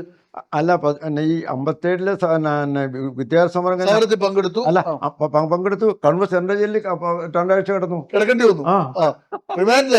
ആ കിടപ്പിലാണ് MLA PR Kurup, PM Kunhiraman Nambiar, TV Ananthan, Pamban Madhavan, ഇവരൊക്കെ ഈ ജയിലിലുണ്ട്. അപ്പം അവർക്ക് പ്രത്യേക പോസ്റ്റൽ വാർഡുണ്ട്. ഈ പിള്ളേരെ പിന്നെ ജയിലിടാൻ പാടില്ല എന്നേ ഉള്ളൂ അവരുടെ കൊടുത്തു. നമ്മൾ അവരുടെ സഹവാസിയായിട്ട് വളർന്നുകൊണ്ടാണ് ഞാൻ അവരുമായിട്ട് ബന്ധവും മദ്യനിരോധനത്തിലും കൂടി സ്ഥാനത്തിൽ സജീവമായി. അതെ, TV 10ാം ക്ലാസ് കഴിഞ്ഞിട്ട് പിന്നെ എങ്ങോട്ടാണ്? 10ാം ക്ലാസ് കഴിഞ്ഞ് തന്നെ ബിഷപ്പ് തന്നെ നേതൃത്വം തന്നെ തന്നിട്ട് പറഞ്ഞിട്ട് എന്നെ ദേവഗിരി കോളേജ് ചേർത്തു, കോഴിക്കോട് ചേർത്തു. അപ്പോൾ അവിടുത്തെ ഹോസ്റ്റലിൽ നിൽക്കണം, പിന്നെ പോയി വരെ ബുദ്ധിമുട്ട്. 6 മാസത്തിൽ കൂടുതൽ പോയിട്ടുണ്ടാവില്ല. അപ്പോൾ പിതാവ് പറഞ്ഞു, നീ വീട്ടിൽ ബുദ്ധിമുട്ടൊക്കെ അല്ലേ, നീ ഇനിയും അവിടെ നിന്ന് 4-5 കൊല്ലം പഠിക്കാൻ പ്രയാസമല്ലേ. അപ്പം കരിക്കോട്ടേക്ക് ഒരു സ്കൂൾ കിട്ടി, LP സ്കൂൾ കിട്ടി. അവിടെ അൺഎയ്ഡഡ് ആയിട്ട് 10ാം ക്ലാസ് പാസ്സായി കയറി അൺഎയ്ഡഡ് ആയിട്ട് ചെയ്തോളാൻ പറഞ്ഞു. എന്നെ ഇങ്ങോട്ട് തിരിച്ചു വിളിപ്പിച്ച് പിതാവ് തന്നെ എന്നെ അൺഎയ്ഡഡ് ആയിട്ട് ഇവിടെ ചേർക്കുന്നു, എന്നെ സ്കൂളിൽ ചേർക്കുന്നു. 1 കൊല്ലം പഠിച്ചു കഴിയുമ്പോഴത്തേക്കും ഗവൺമെൻറ് റിപ്പോർട്ട് ചെയ്ത് എന്നെ ട്രെയിനിങ്ങിന് അയക്കുന്നു. അങ്ങനെ ഞാൻ അധ്യാപകനാകുന്നു. അങ്ങനെ എത്രാം വയസ്സിൽ അധ്യാപകനായി? അത്യാവശ്യം എന്നെ 23 വയസ്സുണ്ട്. എത്രാം ക്ലാസ്സിൽ? 10ാം ക്ലാസ് പാസ്സാകുന്നത് എപ്പോഴാണ്? 21 വയസ്സിലാണ് പാസ്സാകുന്നത്. ഈ 89 വയസ്സിൽ അധ്യാപികയെ താങ്കൾ ആദരിക്കാൻ ആ അധ്യാപിക എപ്പോഴാണ് പഠിപ്പിച്ചത്? അതല്ലേ, നമ്മൾ പേരവർ ഹൈസ്കൂളിൽ പഠിച്ചില്ലേ, ഹൈസ്കൂളിൽ പഠിപ്പിച്ചപ്പോൾ ഞങ്ങൾ ഇങ്ങനെ പഠിച്ചുകൊണ്ടിരിക്കുമ്പോഴാണല്ലോ. അപ്പോൾ ഒരു 20 വയസ്സ് പ്രായമുള്ള ഒരു നവകന്യാസ്ത്രീ പേരാവൂർ ഒന്ന് കോൺവെന്റ് സ്ഥാപിച്ചിട്ടേ ഉള്ളൂ. അവിടെ പഠിപ്പിക്കാൻ വന്നു. അപ്പൊ താങ്കൾക്ക് 21 വയസ്സുണ്ട്, 10ാം ക്ലാസ്. അതെ, അന്നൊന്നും അത് മനസ്സിലാക്കുന്നില്ല. അന്ന് അതൊക്കെ ഇപ്പോഴേ നമ്മൾ മനസ്സിലായി വരുന്നത്. സിസ്റ്റർ പഠിപ്പിക്കാൻ വന്നു, ഞങ്ങളുടെ സ്ഥാപനത്തിലുള്ള പഠിക്കുന്നു. അങ്ങനെയാണ് സിസ്റ്റർ താങ്കളെക്കാൾ ഒരു വയസ്സ് കുറവുള്ള ആള് താങ്കളെ പഠിപ്പിക്കുന്നത്. അങ്ങനെ അധ്യാപക വൃത്തി കയറി എത്ര വർഷം സർവീസിൽ ഉണ്ടായിരുന്നു? അധ്യാപക വൃത്തിക്കാൻ 30 വർഷം ഉണ്ടായിരുന്നല്ലോ. അവിടെ സിസ്റ്ററിന്റെ കീഴിൽ 2 കൊല്ലം പഠിച്ചുള്ളൂ. 2 കൊല്ലം. അത് കഴിഞ്ഞ് SLC പാസ് അവിടെ നിന്ന് പോകുന്നല്ലോ. അപ്പൊ സ്കൂൾ വിദ്യാഭ്യാസം ഈ അധ്യാപകനായിരിക്കുമ്പോ താങ്കൾ എന്തൊക്കെ ആക്ടിവിറ്റീസിലാണ് പങ്കെടുത്തത്? അച്ഛനായിരിക്കുമ്പോൾ എന്നെ ആദ്യം സഭാപരമായ സൊഡാൽറ്റി എന്ന സംഘടനയുണ്ട്, അതിലാദ്യം ആരംഭിച്ചു. പിന്നെ KCSL സംഘടനയുണ്ട്, അതിന്റെ മലബാറിലെ ഓർഗനൈസർ ആയിട്ട് എന്നെ നിയമിച്ചു. പിന്നെ അത് കഴിഞ്ഞ് പിന്നെ വിദ്യാസംഘടന നേരത്തെ ഉണ്ടല്ലോ, KSU സംഘടന അന്നില്ല. വയലാരവിയും പിന്നെ എക്കാനൊക്കെ അന്ന് സ്ഥാപിച്ച ISU എന്ന സംഘടന ഉണ്ടായിരുന്നു. ആ സംഘടന അക്കാലങ്ങളിൽ പ്രവർത്തിച്ചു. പിന്നെ വിൻസെന്റ് ഇപ്പോൾ പിന്നെ മിഷൻ ലീഗ്, ഇങ്ങനെ സഭാപരമായ സംഘങ്ങൾ പ്രവർത്തിച്ചു. പിന്നെ ഇവിടെ വായനശാല സ്ഥാപിക്കുന്നു, വായനശാല കമ്മിറ്റി ഉണ്ടാക്കി. പിന്നെ നോ സ്മോക്ക് നാടകത്തിൽ അഭിനയിച്ചിട്ടുണ്ട്. നാടകത്തിലുണ്ട്. കലാരംഗത്ത് എന്തിലൊക്കെ ഉണ്ടായിരുന്നത്? കലാരംഗത്ത് അന്നിപ്പം ഈ മലബാറിൽ മറ്റു കലാപരമായ യാതൊരു സൗകര്യമില്ലല്ലോ. അപ്പം നാടകങ്ങളുണ്ടാകുമായിരുന്നു. അപ്പോൾ കരിക്കോട്ടക്കൽ ഇത് പഠിപ്പിക്കാൻ പറ്റിയ ആവശ്യം വന്നു. അയാളുടെ നാടകം പഠിപ്പിച്ചു. കരിക്കോട്ടക്കരി സെൻറ് തോമസ് നാടക സമിതി ഉണ്ടാക്കി. അതിൽ അഭിനയിക്കൂ 9 നാടകങ്ങൾ അഭിനയിച്ചു. ആ നാടകങ്ങൾ അടുത്തുള്ള നെല്ലിക്കാമ്പൂയിൽ എടൂരൊക്കെ കൊണ്ട് ഞങ്ങൾ അഭിനയിച്ച നാടക സമിതിയും കൊണ്ട് നടന്നു. അത് കഴിഞ്ഞ് ഇവിടെ വോളിബോൾ കളിക്കാൻ ആരംഭിച്ചു. വോളിബോൾ ടൂർണമെൻറ്റ് നടത്തി. 25 കൊല്ലം നടത്തി. അത് അപ്പോഴേക്കും എൻ്റെ ഫാദർ മരിച്ചിരുന്നു. കായിക രംഗത്തുമായി, നാടക രംഗത്തുമായി, പിന്നെ മധ്യ തിരുവോധന പ്രസ്ഥാന രംഗത്തായി, കായിക രംഗം വന്നു. പിന്നെ മതപരമായിട്ടുള്ള ഇതിൽ അന്ന് മലബാറിൽ അല്ല കേരളത്തിൻ്റെ അല്ലെ വടക്ക് മലബാറിൽ പോലും ഉണ്ടാകാത്ത വിധത്തിൽ ഈ ടൂർണമെൻറ്റ്, വോളിബോൾ ടൂർണമെൻറ്റ് വെച്ചു. അപ്പം പിന്നെ പ്രസിദ്ധനായിരിക്കുന്ന നമ്മുടെ പേരാവൂരെ വോളിബോൾ താരമുണ്ടല്ലോ, ജിമ്മി ജോർജ് പേരാവൂർ പഠിക്കുന്ന കാലമാണ്. അതേ കൂടെ ഈ ടൂർണമെന്റിൽ പങ്കെടുത്തിട്ടാണ് 25 കൊല്ലക്കാല ടൂർണമെന്റ് നടത്തി. പിന്നെ ഈ ജിമ്മി ജോർജ് പങ്കെടുത്ത വോളിബോൾ ടൂർണമെന്റിന്റെ സംഘാടകനായിരുന്നു. അതെ, അങ്ങനെ കായിക രംഗത്തും ശക്തമായി സാന്നിധ്യം. 25 കൊല്ലക്കാല ടൂർണമെന്റ് നടത്തി ആ കാലഘട്ടത്തിൽ. അങ്ങനെ ആ രംഗത്തും സജീവമായിരുന്നു അല്ലെ? നമുക്ക് എന്തായാലും ഒരു ചെറിയ ബ്രേക്ക് കൂടി എടുക്കാം. അതിനുശേഷം അധ്യാപന കാലഘട്ടം, പിന്നെ അതിനുശേഷം വിരമിച്ചതിന് ശേഷം രാഷ്ട്രീയമുണ്ട്. മാത്യു സാർ, ഈ കരിക്കോട്ടക്കരി എന്ന ഗ്രാമം എന്ന് പറഞ്ഞാൽ സ്വാതന്ത്ര്യ ദിന കാലഘട്ടത്തിന് മുമ്പ് ഇവിടെ വന്ന താങ്കളാണ്. ഇപ്പൊ ഇത്രയും 75 വർഷം കഴിയുകയാണ്. കരിക്കോട്ടക്കരിയുമായി ചേർന്ന് 80 വർഷം 80 വർഷമായി കരിക്കോട്ടക്കരി എന്ന ഈ ഗ്രാമത്തെ താങ്കൾ കാണുന്നു. എങ്ങനെ കരിക്കോട്ടക്കരി എന്ന ഗ്രാമത്തിന്റെ വളർച്ച താങ്കൾ എങ്ങനെ കാണുന്നു? കരിക്കോട്ടക്കരിൽ ആദ്യം പള്ളിയാണ് സ്ഥാപിക്കപ്പെട്ടത്. പള്ളിയോടൊപ്പം തന്നെ സ്കൂളും വന്നു. ആ സ്കൂൾ സ്ഥാപിക്കുന്നതിന് ഏറ്റവും സഹായിച്ച PR കുറുപ്പ് MLA ആണ്. അതേ സഹായത്തിലൂടെ 57 സ്കൂൾ സ്ഥാപിച്ചു ഇവിടെ. ആ സ്കൂൾ വന്നോടി ഇവിടെ വരുന്നതിന് വേണ്ടി കുറച്ച് ടീച്ചേഴ്സ് ഇവിടെ ഒറ്റ അധ്യാപകം പോലും ഇല്ല. പിന്നെ ഈ കരിക്കോട്ടി പ്രദേശം ആദ്യം SLC പാസ്സായത് ഞാനാണ്. കരിക്കോട്ടക്കരി പ്രദേശത്ത് ആദ്യമായിട്ട് SLC പാസ്സായി ഇവിടെ വന്ന് താമസത്തിൽ പാസ്സായ ആളാണ്. പിന്നെ വേറൊന്നുണ്ട്, എൻ്റെ ഫാദർ എൻ്റെ ജ്യേഷ്ഠൻ ഫാദർ മാണി കണ്ടത്തിൽ, അദ്ദേഹം ഞങ്ങൾ പോകുന്ന കൂട്ടത്തിൽ പോകുന്നില്ല. അദ്ദേഹം അന്ന് ഹൈസ്കൂളിൽ പഠിച്ചുകൊണ്ടിരിക്കുക. അപ്പോൾ ആ പഠിത്തം പൂർത്തിയാക്കാൻ വേണ്ടി 6th പാസ്സാകാൻ വേണ്ടി 1 കൊല്ലം അവിടെ നിർത്തി, അമ്മാവൻ്റെ വീട്ടിൽ നിർത്തി. അവിടെ വന്ന് പഠിച്ചു. അത് കഴിഞ്ഞ് അദ്ദേഹം തിരിച്ചിവിടെ വന്നു കഴിഞ്ഞ് അദ്ദേഹത്തിന് സെമിനാരി പോകണമെന്ന് ആഗ്രഹം വന്നു. അപ്പോൾ അന്ന് ഇവിടെ തലശ്ശേരി സ്ഥാപിച്ചിട്ടില്ല, കണ്ണൂർ ബന്ധപ്പെട്ടു. അപ്പോൾ പത്രോണി പിതാവ് ഈ നേരത്തെ പറഞ്ഞ കട്ടക്കത്തിലച്ച മുഖേന പിന്നെ സെമിനാരി ചേർത്തു, കോഴിക്കോട് ക്രൈസ്റ്റ് സ്കൂളിൽ. അവിടെ അദ്ദേഹം പഠിച്ചുകൊണ്ടിരിക്കുകയാണ്. അങ്ങനെ പഠിച്ചുകൊണ്ടിരുന്നപ്പോഴാണ് തലശ്ശേരി രൂപത വന്നത്. അപ്പോൾ തലശ്ശേരി രൂപതയിലേക്ക് മാറി ഈ മലബാറിൽ കുടിയേറ്റക്കാരിൽ നിന്നും ആദ്യത്തെ വൈദികനാണ് എൻ്റെ ജ്യേഷ്ഠൻ ഫാദർ മാണി കണ്ടത്തിൽ. കുടിയേറ്റക്കാരിൽ കരിക്കോട്ടക്കരിയിൽ നിന്നുള്ള ആദ്യത്തെ SSLC-കാരൻ താങ്കൾ, ആദ്യത്തെ വൈദികൻ താങ്കളുടെ സഹോദരൻ, മലബാറിൽ നിന്നുള്ള ആദ്യത്തെ വൈദികൻ. അതെ, ഇപ്പോഴും പിന്നെ 95 വയസ്സിലേക്ക് കടന്നുകൊണ്ട് ഇപ്പം ജീവിക്കുന്നുണ്ട്. എൻ്റെ ജ്യേഷ്ഠൻ്റെ വീട്ടിലുണ്ട്. ഇപ്പോൾ ഇവിടെ വീട്ടിലുണ്ട്. വളരെ അവസാനം ഇപ്പം. ഓക്കെ, അതങ്ങനെ. പിന്നെ ഈ 31 വർഷത്തെ സർവീസ്, 30 വർഷമാണ് സർവീസ് ഉണ്ടായത്. സർവീസ് കാലഘട്ടമൊക്കെ എങ്ങനെ ഉണ്ടായിരുന്നു? എപ്പോഴാണ് ഈ മദ്യവിരുദ്ധ പ്രസ്ഥാനമായിട്ട് ബന്ധപ്പെട്ടിട്ട് ഈ പ്രക്ഷോഭത്തിലൊക്കെ പങ്കെടുത്തത്? 50-ൽ ആരംഭിച്ചല്ലോ. 50-ൽ ആരംഭിച്ചു. പിന്നെ ഈ സന്ദർശനം പോയി ഈ വ്യാജപാറ്റിനെതിരെ പ്രവർത്തിക്കുമായിരുന്നല്ലോ. ആ ചിന്ത കിടന്നപ്പോഴാണ് 1954 വള്ളപ്പള്ളി പിതാവ് വന്നല്ലോ. പിതാവ് വന്നപ്പോഴും പിതാവിൻ്റെ ഏറ്റവും വലിയ ഇഷ്യൂ ഇതായിരുന്നു. കുടിയേറ്റക്കാർ വളരെ സമർത്ഥരായി വരുന്നു, പക്ഷേ ഇവരിൽ കുടിയേറ്റക്കാരിൽ കുടി എന്ന കുടിയും ഏറിയിരിക്കുന്നു. അതിൽ നിന്ന് മോചിപ്പിക്കാൻ വേണ്ടി അദ്ദേഹം എന്ത് ശ്രമം ആരംഭിച്ചു. അപ്പം അന്ന് തിരുവിതാംകൂറിൽ കേരള സംയുക്ത മദ്യപത്ര സമിതി എന്നൊരു പ്രസ്ഥാനമുണ്ട്. അത് പഴയ ബിഷപ്പ് പാലാ ബിഷപ്പ് വയൽ തിരുമേനിയൊക്കെ കൂടെ സ്ഥാപിച്ചതാണ്. അതിൻ്റെ കൂടെ പ്രവർത്തിച്ച ഒരു ജാക്കോ വൈദികരുണ്ടായിരുന്നു, ഫാദർ കുര്യാക്കോസ് പാറയ്ക്കൽ. അദ്ദേഹം ഈ മദ്യത്തിനെതിരെ വലിയൊരു കഥാഭാഗം നടന്ന ആളാണ്. അദ്ദേഹത്തിൻ്റെ സെറ്റിന് ഇവിടെ കൊണ്ടുവന്നു തലശ്ശേരി താമസിപ്പിച്ചു. എന്നിട്ട് ഈ മലബാറിൻ്റെ പ്രധാന പള്ളികളുള്ള സ്ഥലം എടൂര്, മരുതോങ്കര, പേരാവൂര് ഇങ്ങനെയുള്ള സ്ഥലങ്ങളിലെല്ലാം ഒരാഴ്ച ഈ അച്ഛനെ കൊണ്ടുവന്ന്, അച്ഛന് കാറുണ്ടായിരുന്നു. കാറിൽ വന്നിട്ട് ഇവിടെ വന്ന് പിതാവിൻ്റെ ജീപ്പിൽ ഈ സ്ഥലങ്ങളെല്ലാം കൊണ്ട് മാസ് കൂടെ പോയാനായിരുന്നു. അങ്ങനെയാണ് ഈ കഥാപ്രസംഗം. കേരളം മുഴുവൻ നടന്ന സമരങ്ങൾ അത് പിന്നെ 1978 മന്മഥൻ സാറൊക്കെ വന്ന 78 പ്രസ്ഥാനത്തിൽ മന്മഥൻ ഉൾപ്പെടെ ഏതൊക്കെ നേതാക്കൾക്കൊപ്പം ഉണ്ടായിരുന്നത്? പഴയകാല നേതാക്കളിൽ ആരൊക്കെയായിരുന്നു സൗഹൃദത്തിൽ വന്നുപെട്ടത്?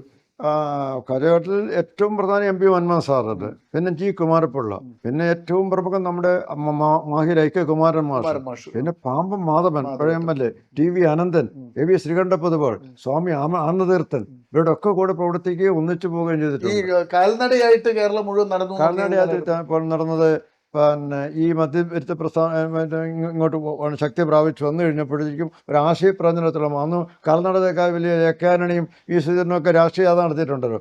ആ മോഡലിൽ ജാഥ നടത്താൻ തീരുമാനിച്ചു. അപ്പോൾ നമ്മുടെ ഈച്ചേരി കുഞ്ഞികൃഷ്ണൻ ഉണ്ടായിരുന്നു. അപ്പം ഞങ്ങളൊരു 10 പേര് കാസർഗോഡ് നിന്ന് ആരംഭിച്ച് തിരുവനന്തപുരത്ത് വരെ യാത്ര പോയി. ഈ താങ്കൾ എന്തുകൊണ്ടാണ് 45 ദിവസം എടുത്തു. 45 ദിവസം എന്തുകൊണ്ടാണ് താങ്കൾ ചെരുപ്പിടാതെ 75 വർഷം ജീവിക്കാൻ കാരണം? അതിന് ഒരു കാരണവുമില്ല. ആ കാലത്ത് ചെരുപ്പ് വാങ്ങാൻ സാധാരണക്കാരും ചെരുപ്പിടാറില്ല. അവിടെ അത്യപൂർവം വരെ ചെരുപ്പിടാറുള്ളൂ. ചെരുപ്പിടാൻ എൻ്റെ ഫാദർ പോലും ചെരുപ്പ് അധികം ഉപയോഗിച്ചിരുന്നില്ല. മലബാറിൽ വരുന്നവർക്ക് ചെരുപ്പ് മേടിക്കാൻ നിവൃത്തിയില്ലല്ലോ, അതുകൊണ്ട് ഇട നടന്നു.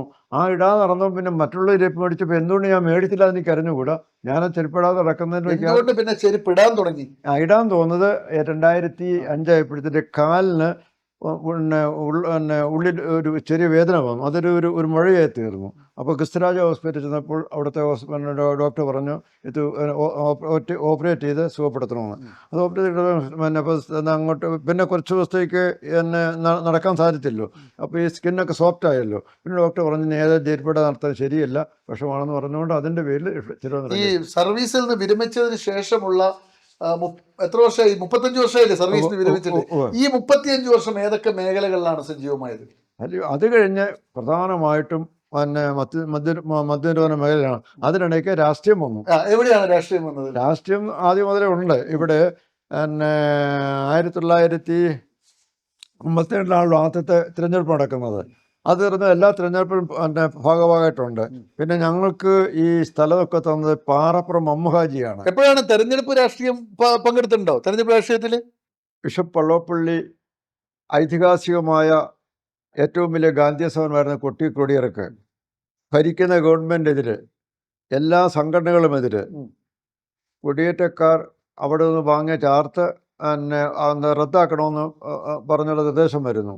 5000 കുടുംബക്കോളം അവിടെ കുടിയിറക്കപ്പെടേണ്ടി വരുന്നു. 6 മാസത്തിലെ ഗവൺമെൻറ്റിനെതിരെ. കാരണം നിയമാനുസൃതമായിട്ടല്ല കുടിയേറിയെങ്കിലും അവരുടെ കൈവശരേഖ തെറ്റാണെന്ന് മനുഷ്യാവകാശ പ്രകാരം അവർ കുടിയേറി അവകാശം കൊടുക്കണമെന്നാണ് വാദിച്ചത്. പക്ഷെ ആരുമില്ല. വന്നു ഫാദർ വടക്കനെ എന്നെ ക്ഷണിച്ചു. അദ്ദേഹം ഇവിടെ വന്നു. ഇവിടെ അനിശ്ചിതകാല സമരം അദ്ദേഹം ആരംഭിച്ചില്ല. അദ്ദേഹത്തിന് കൂടെ വന്ന് വില്ലിംഗിണ സമരം ആരംഭിച്ചു. അപ്പോൾ അത് നമ്മുടെ വിഷയമില്ലാത്തത് ഞാൻ ചുരുക്കി പറയാം. അപ്പോൾ ആ സമരത്തിൽ അവസാനമായിട്ടും ഗവൺമെൻറ് പരാജയപ്പെട്ടെന്ന് പറയുന്നില്ല, ആ കുടിയേർക്ക് നിർത്തിവെച്ചു. ആ സമരത്തിൽ പങ്കെടുത്തിട്ടുണ്ട്. ആ സമരത്തിൽ തെരഞ്ഞെടുപ്പ് രാഷ്ട്രീയത്തിൽ എപ്പോഴാണ് വരുന്നത്? അതെ, അങ്ങനെ ആ തിരഞ്ഞെടുപ്പ് കഴിയുമ്പോഴാണ് MK ജനേന്ദ്രൻ MP ആയിരുന്ന സ്ഥാനത്ത് തിരഞ്ഞെടുപ്പ് വരുന്നത്. SK പൊറ്റക്കാട് കൊട്ടിയൂർ സമരം നടക്കുമ്പോൾ കൊട്ടിയൂരിൽ നിന്നൊരു 1961 ഓർക്കണം. ഇവിടുന്ന് ഒരു പട്ടിണി ജാഥ തിരുവനന്തപുരത്ത് നയിച്ചു. ആ പട്ടിണി ജാഥ നയിക്കുമ്പോൾ ഞാൻ ട്രെയിനിങ് കോളേജ് പഠിച്ചുകൊണ്ടിരിക്കുക. അവിടെ വിദ്യാർത്ഥിയായിരുന്ന കാലഘട്ടത്തിൽ അവിടെ നിന്ന് ലീവ് എടുത്ത് ഈ ജാഥയിലൂടെ സഞ്ചരിച്ചു. അപ്പോൾ കേളകത്ത് നിന്നും ആരംഭിച്ച ജാഥ കണ്ണൂരെത്തുന്നു. അന്ന് പി ഗോപാലൻ ഇവിടുത്തെ DCC പ്രസിഡൻ്റാണ്. ഞാൻ കോൺഗ്രസിൻ്റെ കരിക്കോട്ടക്കടി യൂണിറ്റിൻ്റെ സെക്രട്ടറിയുമാണ്. അപ്പം ഗവൺമെൻറ്റിനെതിരായുള്ള സമരമായതുകൊണ്ട് ഇത് പങ്കെടുക്കാൻ പറഞ്ഞ് കോൺഗ്രസ്സുകാർക്ക് വിലക്ക് പ്രഖ്യാപിച്ചു. അപ്പം ഞാനിവിടുത്തെ അന്ന് സ്കൂളിൽ പഠിപ്പിക്കാൻ തുടങ്ങി. ഞാൻ യൂണിറ്റ് സെക്രട്ടറിയാണ്. അപ്പം ഞാൻ പങ്കെടുക്കുന്നു പറഞ്ഞപ്പോൾ എന്നെ കോൺഗ്രസ്സിൽ സസ്പെൻഡ് ചെയ്ത് പി ഗോപാലൻ. അപ്പം ഞാൻ കോൺഗ്രസ് അല്ലാതായി തരുന്നു. പക്ഷേ ഞാൻ സമരത്തിലൂടെ ഇത് കുടിയേറ്റക്കാരുടെ സമരമാണെന്ന് പറഞ്ഞിട്ട് ഞങ്ങൾ ആ സമരത്തിൽ പങ്കെടുത്തു. അങ്ങനെ മുന്നോട്ട് പോയി. അത് കഴിഞ്ഞ് തിരഞ്ഞെടുപ്പ് വന്നപ്പോൾ SK പൊറ്റക്കാടും സുമാർ അഴീക്കോടും തമ്മിലാണ് എതിർപ്പ്. അപ്പോൾ സുമാർ അഴീക്കോട് സാക്ഷാൽ നുകം വെച്ച കാളയുടെ അടയാളത്തിലാണ്. അന്ന് കമ്മ്യൂണിസ്റ്റുകാരെന്ന് പറഞ്ഞാൽ കത്തോലിക്കർക്കും മൊത്തമാർക്കും അംഗീകരിക്കാൻ ഒരിക്കലും സാധ്യമല്ല. നിരീശ്വരത്വ നിർമ്മതത്വ ഭൗതിക പ്രസ്ഥാനത്തിൻ്റെ വക്താക്കളാണ്. അവർ വോട്ട് ചെയ്യാൻ നിവൃത്തിയില്ല. അപ്പം കുടിയേറ്റക്കാരെ ഈ കോൺഗ്രസ് ഉൾക്കൊള്ളുന്ന ഗവൺമെൻറ് കുട്ടിയ സമരത്തിനെതിരായതുകൊണ്ട് അവർക്ക് വോട്ട് ചെയ്യാൻ അവർക്ക് തയ്യാറില്ല. അപ്പോൾ എതിർ സ്ഥാനാർത്ഥി ആര് വന്നാലും സഹായിക്കുമെന്നായി. അങ്ങനെ SK പൊറ്റക്കാട് വന്നു. അപ്പോൾ ഇവിടെ നിന്നും കരിക്കോട്ടക്കരി ഉൾപ്പെടെയുള്ള സ്ഥലത്ത് ഒരു അംഗ ബിഷപ്പ് ഉള്ളപ്പള്ളിയെ കൊണ്ടു. ബിഷപ്പ് പറഞ്ഞു, ഒരിക്കലും കമ്മ്യൂണിസ്റ്റുകാർ ജയിക്കാൻ ഞാൻ സമ്മതിക്കില്ല, അതിനൊക്കെ ഞാൻ സമ്മതിക്കുകയില്ല. അതുകൊണ്ട് നിങ്ങൾ വോട്ട് ചെയ്യുകയോ ചെയ്യാതിരിക്കുക നിങ്ങളുടെ സ്വാതന്ത്ര്യമാണ്. എന്നോട് ചോദിച്ചാൽ ഞാനിതേ പറയുള്ളൂ, ജനാധിപത്യം വോട്ട് ചെയ്യണം, ആർക്കാണോന്ന് ഞാൻ പറയില്ല. പക്ഷേ എൻ്റെ വിശ്വാസം എന്ന് വെച്ചാൽ കമ്മ്യൂണിസ്റ്റുകാർക്ക് വോട്ട് ചെയ്യാൻ നിവൃത്തിയില്ല എന്ന് പറഞ്ഞു. അവർ നിരാശനായി തിരിച്ചു പോന്നു. അത് കഴിഞ്ഞ് ഒരു ദിവസം പറഞ്ഞു, പിതാവേ ഞങ്ങൾക്ക് വോട്ട് ചെയ്യണം, പക്ഷേ എതിർ സ്ഥാനാർത്ഥി ഇടതുപക്ഷമാണെന്നാണ് പറയുന്നത്, അതൊന്നും എനിക്ക് അറിഞ്ഞുകൂടാ, കമ്മ്യൂണിസ്റ്റുകാർ ജയിക്കാൻ പാടില്ല. അപ്പം ഞങ്ങൾ പറഞ്ഞു, അദ്ദേഹം കമ്മ്യൂണിസ്റ്റ് ചിഹ്നത്തിലല്ല മത്സരിക്കുന്നത്, നുകം പൂ എന്ന ചിഹ്നത്തിലാണ് മത്സരിക്കുന്നത് പറഞ്ഞു. പിതാവ് ഒന്നും പറഞ്ഞില്ല, നിങ്ങൾക്ക് ഇഷ്ടമുള്ള വോട്ട് ചെയ്യണം പറഞ്ഞു. ഇതായാലും കർഷകരെല്ലാവരും ഈ SK പൂവിന് വോട്ട് ചെയ്തു. പ്രസിദ്ധനായ അഴീക്കോട് പരാജയപ്പെടുകയും ജയിക്കുകയും ചെയ്തു. അപ്പോൾ അഴീക്കോടിനെതിരെ ഞാനൊരു സമരത്തിൽ താങ്കൾ അഴീക്കോടിനെതിരെ ആ തെരഞ്ഞെടുപ്പിൽ പ്രവർത്തിച്ചു. താങ്കൾ മത്സരിച്ചിട്ടുണ്ടോ രാഷ്ട്രീയത്തിൽ? ഇല്ല. അതിനൂടെ അതിനോട് ബാക്കി പറയാം. അത് കഴിഞ്ഞ് സുമാർ അഴീക്കോടിനെ എൻ്റെ സ്കൂള് എടൂർ സ്കൂളിൽ സ്വീകരണം വെച്ചു. ആ സ്വീകരണത്തിൽ സുമാർ അഴീക്കോടിനെയാണ് പ്രധാന പ്രസംഗം രക്ഷിക്കുന്നത്. ഞാൻ അധ്യക്ഷനാണ്. ആ അധ്യക്ഷത ഞാൻ പറഞ്ഞു, ഈ അഴീക്കോടിനെതിരെ ഞാൻ പ്രസംഗത്തിലുള്ള ആളാണ്, ഇന്ന കാര്യം ശ്രമിച്ചു. അപ്പം അഴീക്കോട് പൊട്ടിത്തിരിച്ചു. അത് അന്നത്തെ കാര്യമല്ലേ, ഫാദർ വടക്കൻ ഞാനെതിരായിരുന്നു, ഇവർ രാഷ്ട്രീയത്തിൽ നമുക്ക് വലിയ കാര്യമൊന്നുമില്ല എന്ന് പറയുകയും ചെയ്തു. അപ്പം അങ്ങനെ രാഷ്ട്രീയത്തിൽ പങ്കെടുത്തു. അത് കൂടാതെ ഞാനിവിടുത്തെ ആനപ്പള്ളി സർവീസ് സഹകരണ ബാങ്കിൻ്റെ 2 ടേം പ്രസിഡൻ്റാണ് കോൺഗ്രസിന് പ്രതിനിധിയായിട്ട്. തലശ്ശേരി ഭൂമി ബാങ്കിൽ ഒരു പ്രാവശ്യം മെമ്പറായി, ഞാൻ വൈസ് പ്രസിഡൻ്റായി. ഇപ്പം നമ്മുടെ COT ഉമ്മറായിരുന്നു അതിനേറ്റ്. ഇവിടുത്തെ സ്കൂൾ സ്ഥാപിക്കുന്നതിലൊക്കെ സാറിന് കാര്യമായ റോൾ ഉണ്ടെന്ന് പറഞ്ഞു. കരിക്കോട്ടക്കരി സ്കൂളൊക്കെ ഹൈസ്കൂളിലെ LP സ്കൂൾ പോലും കൊണ്ടുവന്നതിന് വേണ്ടി 57 സ്ഥാപിക്കുന്നത്. അതിന് നിവേദനം കൊടുക്കാനുള്ളത്തിൽ പോലും ഞാൻ ശ്രമിച്ചിട്ടുണ്ട്. അത് കഴിഞ്ഞ് രണ്ടാമത് മന്ത്രിസഭ വന്നു UMS യുദ്ധത്തിൽ. അന്ന് ഈ ഫാദർ വടക്കൻ ഈ ഇടതുപക്ഷത്തേക്ക് ചേർന്നു. അന്ന് B. വില്യങ്കൻ മന്ത്രിയായിരുന്നു. അപ്പോൾ ഫാദർ വടക്കൻ മലബാറിൽ എവിടെയൊക്കെ സ്കൂൾ വേണമെന്നുള്ളത് കൊടുക്കും. അപ്പോൾ ഫാദർ വടക്കൻ ഒരുമിച്ച് ജാതിയിൽ പങ്കെടുക്കുകയും വടക്കനുമായിട്ട് സഹകരിക്കുകയും ചെയ്തല്ലോ. അപ്പം ഞാനിവിടെ നിന്ന് ഇവിടെ കരിക്കോട്ടക്കൽ സ്കൂളിന് അപേക്ഷ കൊടുത്തു കഴിഞ്ഞപ്പോൾ എവിടെയൊക്കെ സ്കൂൾ വേണമെന്നുള്ള അന്വേഷണമൊക്കെ വന്നപ്പോൾ കിട്ടുമെന്ന് സംശയം തോന്നി. അപ്പം ഇവിടുത്തെ അച്ഛനോട് പറഞ്ഞു, ഫാദർ വടക്കനെ നമുക്ക് പോയി കാണാം. അപ്പോൾ അത് വടക്കം പറഞ്ഞാൽ വില്യങ്കടൻ കേൾക്കും, വില്യങ്കടൻ മന്ത്രിയാണല്ലോ, വില്യങ്കടൻ മുഖേന നമുക്ക് പ്രവർത്തിക്കാമെന്ന് പറഞ്ഞു. അങ്ങനെ ഞാൻ അച്ഛൻ്റെ നിർദ്ദേശമായി അച്ഛൻ്റെ കത്തുമായിട്ട് ഫാദർ വടക്കനെ കണ്ടു. അന്ന് അദ്ദേഹം തൃശ്ശൂർ വിശ്രമിക്കുകയാണ്. അച്ഛൻ വില്യങ്കടത്തേക്ക് കത്താവശ്യമില്ല, വില്യങ്കടനേക്ക് പരിചയമുണ്ട്. അപ്പോൾ ഈ വില്യങ്കടനെ കണ്ടു. അത് പറഞ്ഞു, ശരി ഞങ്ങൾ ശ്രമിക്കാം. ഇപ്പോൾ മലബാറിൽ എത്ര സ്കൂൾ വേണമെന്ന് തീരുമാനിച്ചില്ല, ഇതിൽ ഞാൻ പറയാമെന്ന് പറഞ്ഞു. അങ്ങനെ ഇപ്പം ഇവിടെ പലതരത്തിലും പ്രവർത്തിച്ചു, PR കുറിപ്പ് മുഖേനയും പ്രവർത്തിച്ചു. ഏതായാലും ആ സ്കൂൾ വന്നപ്പോൾ CH മുഹമ്മദായ വിദ്യാഭ്യാസ മന്ത്രിയായിരുന്നു. കരിക്കോട്ടക്കരി സ്കൂൾ കിട്ടുകയും ചെയ്തു. അങ്ങനെ അതിനു വേണ്ടി പ്രവർത്തിക്കാൻ എനിക്ക് അവസരം കിട്ടി. സമസ്ത മേഖലകളായി അല്ലേ. വള്ളോപ്പള്ളി പിതാവാണ് താങ്കളുടെ കാലഘട്ടത്തിലെ താങ്കളുടെ ഏറ്റവും വലിയ മാർഗദർശനം നൽകി കൂടെ ഉണ്ടായിരുന്നത്. അതെ അല്ലേ? അതെ. അത് കഴിഞ്ഞ് വന്ന വലിയ പിതാവോ? വലിയ പിതാവ് എന്ന് വെച്ചാൽ ഞങ്ങൾ മിഷൻ ലീഗ് എന്നൊരു സംഘടനയുണ്ട്. ആ മിഷൻ ലീഗിന് വേണ്ടി ഏതൊക്കെ സംഘടനകൾ? 50 സംഘടനയും മറ്റുണ്ട്, എന്നാലും ഓർമ്മ വരുന്നത് ഏതൊക്കെയാണ്? ഏതൊക്കെ സംഘടനകളിൽ പ്രവർത്തിച്ചു? മദ്യവിരുദ്ധ പ്രസ്ഥാനം, മധ്യവസ്ഥ പ്രസ്ഥാനം, പിന്നെ ആദ്യം അതല്ല, സൊഡാൽറ്റി എന്നൊരു സംഘടന, സൊഡാലിറ്റി അത് ഒരു മതപര സംഘടനയാണ്. പിന്നെ മതബോധന കമ്മിറ്റി, ചെറുവിഷ മിഷൻ ലീഗ്, മലയോര വികസന കൗൺസിൽ, പിന്നെ ഫാദർ വടക്കന്റെ മലയോര സമിതി, നോ സ്മോക്കിംഗ് മൂവ്മെന്റ്, പിന്നെ മദ്യനിരോധന സമിതി, പിന്നെ നാടക സമിതി, ഇങ്ങനെ അങ്ങോട്ട് പോയ ഒട്ടേറെ ഹിൽ ഹൈവേ കമ്മിറ്റി.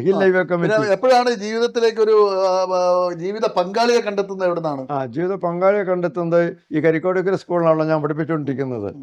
അപ്പം അവിടെ അപ്പം എനിക്ക് കുറച്ച് പ്രായമായി. ഈ വിവാഹാലോചന പലത് വന്നപ്പോഴും ഈ പൊതുപ്രവർത്തനത്തിലെ ഹരമുള്ളതുകൊണ്ട് അന്ന് കാമരാജ്, ജയപ്രകാശ് നാരായണൻ ഇവരൊക്കെ വിവാഹം ചെയ്ത് ഉപേക്ഷിച്ച് പൊതുപ്രവർത്തനം നടന്ന ആളാണ്. അപ്പോൾ ആ കൂട്ടത്തിലങ്ങ് ആകാം, കുടുംബമായിട്ട് മുന്നോട്ട് പോകാൻ കഴിയില്ല എന്ന് വെച്ചാൽ അങ്ങനെ മുന്നോട്ട് പോയി. അപ്പോൾ ഫാദർ മരിച്ചു. അപ്പോൾ ഞങ്ങളുടെ ശിഷ്ട അനുസരിച്ച് വിവാഹം ചെയ്യുന്നതനുസരിച്ച് മക്കളെല്ലാം വേറെ പോകും. അപ്പോൾ ഞാൻ അവസാനത്തെ ആളാണ്. കുടുംബത്തിൻ്റെ അവകാശം ഞാനായിട്ടാണ് വരുന്നത്. അപ്പോൾ ഞാനുണ്ടല്ലോ എന്ന് വിചാരിച്ച് അവരങ്ങ് പോയി. ഞാൻ വിവാഹം കഴിക്കുന്നുമില്ല, അമ്മ മാത്രമായി. നിങ്ങൾ ഒറ്റക്കായി? അമ്മയുണ്ട്. അമ്മ അങ്ങനെ സങ്കടപ്പെടും. എന്നോട് അങ്ങനെ കർശനമായിട്ടൊന്നും പറയില്ല. നിന്റെ വിവാഹം കണ്ടിട്ട് മരിക്കണമെന്ന് എനിക്ക് ആഗ്രഹം ഉണ്ടായിരുന്നല്ലോ, സാധിക്കുമെന്ന് തോന്നുന്നില്ലെന്നൊക്കെ പറഞ്ഞു. അങ്ങനെയൊക്കെ വന്നപ്പോഴത്തേക്കും പിന്നെ അമ്മയുടെ ഒരു ആഗ്രഹമല്ലേ മറ്റവരെല്ലാം മനസ്സിലാക്കി വിവാഹാലോചന വന്നു. ആദ്യം വന്ന വിവാഹാലോചനയൊക്കെ പല കാരണങ്ങളും വിട്ടുപോയി. അവസാനം ഇവിടെ തന്നെ കോട്ടയത്ത് നിന്ന് ഒരു അധ്യാപികയായിട്ട് അവരുടെ ബന്ധുവീട്ടിൽ താമസിച്ചുകൊണ്ട് പഠിച്ചുകൊണ്ടിരുന്ന ഒരു അധ്യാപിക. അപ്പം ഞങ്ങൾ തമ്മിൽ അങ്ങനെയുള്ള അധ്യാപക എന്നുള്ള ബന്ധം മാത്രമേ ഉള്ളൂ. അപ്പോൾ എൻ്റെ ഒരു ബന്ധു ആൾ ആ വിവാഹത്തെ പറ്റി ആലോചിച്ചു. അതിട്ട് പെട്ടെന്ന് അങ്ങ് സമ്മതിച്ചു. ഏത് ഇയറിലാണ് വിവാഹം നടക്കുന്നത്? 69. എത്ര കുട്ടികളുണ്ട്? ഭാര്യയുടെ പേരെന്താണ്? ടി.എൽ. മേരി. പിന്നെ മക്കള് എത്ര പേരാണ്? 4 പേര്. അവര് ഒന്ന് മിനിമോള്, മൂത്തോള്. അവള് അധ്യാപികയാണ്, വിവാഹിതയാണ്, വായാട്ടൂരിൽ താമസിക്കുന്നത്. രണ്ടാമത് ടിൻസ് ആണ്, 2 പെൺകുട്ടികൾ. ഒന്ന് ഷീന, ഒന്ന് ബീന. ഷീന ഇപ്പം ICDS സൂപ്പർവൈസർ പോയിട്ട്, മറ്റവളെ ഇപ്പോൾ ആറളം ഹയർ സെക്കൻഡറി സ്കൂളിന്റെ പ്രിൻസിപ്പാളായിട്ട്. എല്ലാവരും പിന്നെ മകനാണുള്ളത്. അതെ, അഭിഭാഷകനാണ്. പിന്നെ മനോജ്. എല്ലാവരും അധ്യാപക വൃത്തിയിൽപ്പെട്ടവരാ. അപ്പൊ എല്ലാവരും അധ്യാപകരാണ്. അതെ, അധ്യാപകനെ ഭാര്യ അടക്കം. ഭാര്യ, താങ്കളുടെ ജീവിത പങ്കാളി ഇപ്പൊ വിട്ടുപിരിഞ്ഞിട്ട് എത്ര കാലമായി? 6 മാസേ ആയിട്ടുള്ളൂ. എങ്ങനെയുണ്ട് ഈ 90 വർഷത്തെ ജീവിതം വിലയിരുത്തുന്നത്? വളരെ സന്തോഷം. എങ്ങനെയാണ് ജീവിത ചിട്ടകൾ? എങ്ങനെയാണ്? കാരണം ഇത് ഈ മലയോരത്ത് വന്ന് ഇപ്പൊ 90 വയസ്സിലും താങ്കൾ എന്നോട് ഇങ്ങനെ വളരെ ഒരു ചെറുപ്പക്കാരനെ പോലെ സംസാരിക്കുന്നു.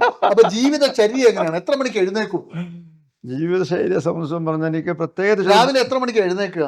രാവിലെ നേരത്തെയൊക്കെ സമയമില്ല, 4 മണിക്ക് എഴുന്നേറ്റെങ്കിൽ കാരണം ഇവിടെ നേരിട്ട് എനിക്ക് ഒന്നുകിൽ ഇരുട്ടിയിൽ എത്തണമല്ലോ വെള്ളത്തോട് എത്തണം, ബസ് കിട്ടണമെങ്കിൽ. അപ്പൊ 4 മണിക്ക് എണീക്കല്ലോ? ഇല്ല. ഇപ്പൊ ഏകദേശം 5-6 മണി 6 മണി. എങ്ങനെയാണ്? എന്തൊക്കെയാ ഭക്ഷണമൊക്കെ? കായികാഭ്യാസം വല്ലതും ഉണ്ടോ? നടത്തം, ഓട്ടം? ഒരഭ്യാസവും പൊതുവേ ഇല്ല. ഭക്ഷണം എങ്ങനെയാണ്? ഭക്ഷണം എല്ലാവരും കഴിക്കുന്ന എല്ലാ ഭക്ഷണം കഴിക്കും. പിന്നെ പ്രകൃതി ചികിത്സയായിട്ട് എനിക്ക് അല്പം ബന്ധമുണ്ട്. അപ്പൊ പ്രകൃതി ഭക്ഷണത്തോടാണ് കൂടുതൽ. ആരോഗ്യത്തിന്റെ രഹസ്യം എന്താ ശരിക്കും? ആരോഗ്യം മദ്യവും പുകവലിയും ഇല്ലാത്തതാണ് ഏറ്റവും വലിയ പ്രധാനം. മദ്യത്തിനെതിരെയുള്ള പോരാട്ടം 75 വർഷം നടത്തിയല്ലോ എന്ന് തോന്നുന്നു. നേടിയോ എന്തെങ്കിലും? നമ്മുടെ മനസാക്ഷി അനുസരിച്ച് നമ്മൾ പ്രവർത്തിക്കുന്നു. അതുകൊണ്ട് ഒത്തിരി നേട്ടങ്ങൾ ഉണ്ടായിട്ടോ നിങ്ങൾക്ക് ബോധ്യമുണ്ട്. പക്ഷേ കാലാകാലങ്ങൾ വരുന്ന ഗവൺമെന്റ് സഹായിക്കാത്തതുകൊണ്ട് നമുക്ക് വിജയിക്കാൻ സാധിക്കുന്നില്ല. ടോട്ടലായിട്ട് ഇല്ലെങ്കിലും ജനകീയമായ മുന്നേറ്റം മദ്യത്തിനെതിരെ ഒരു ആശയം സൃഷ്ടിക്കാൻ സാധിക്കും. നമ്മുടെ സമയം തീരുകയാണ്.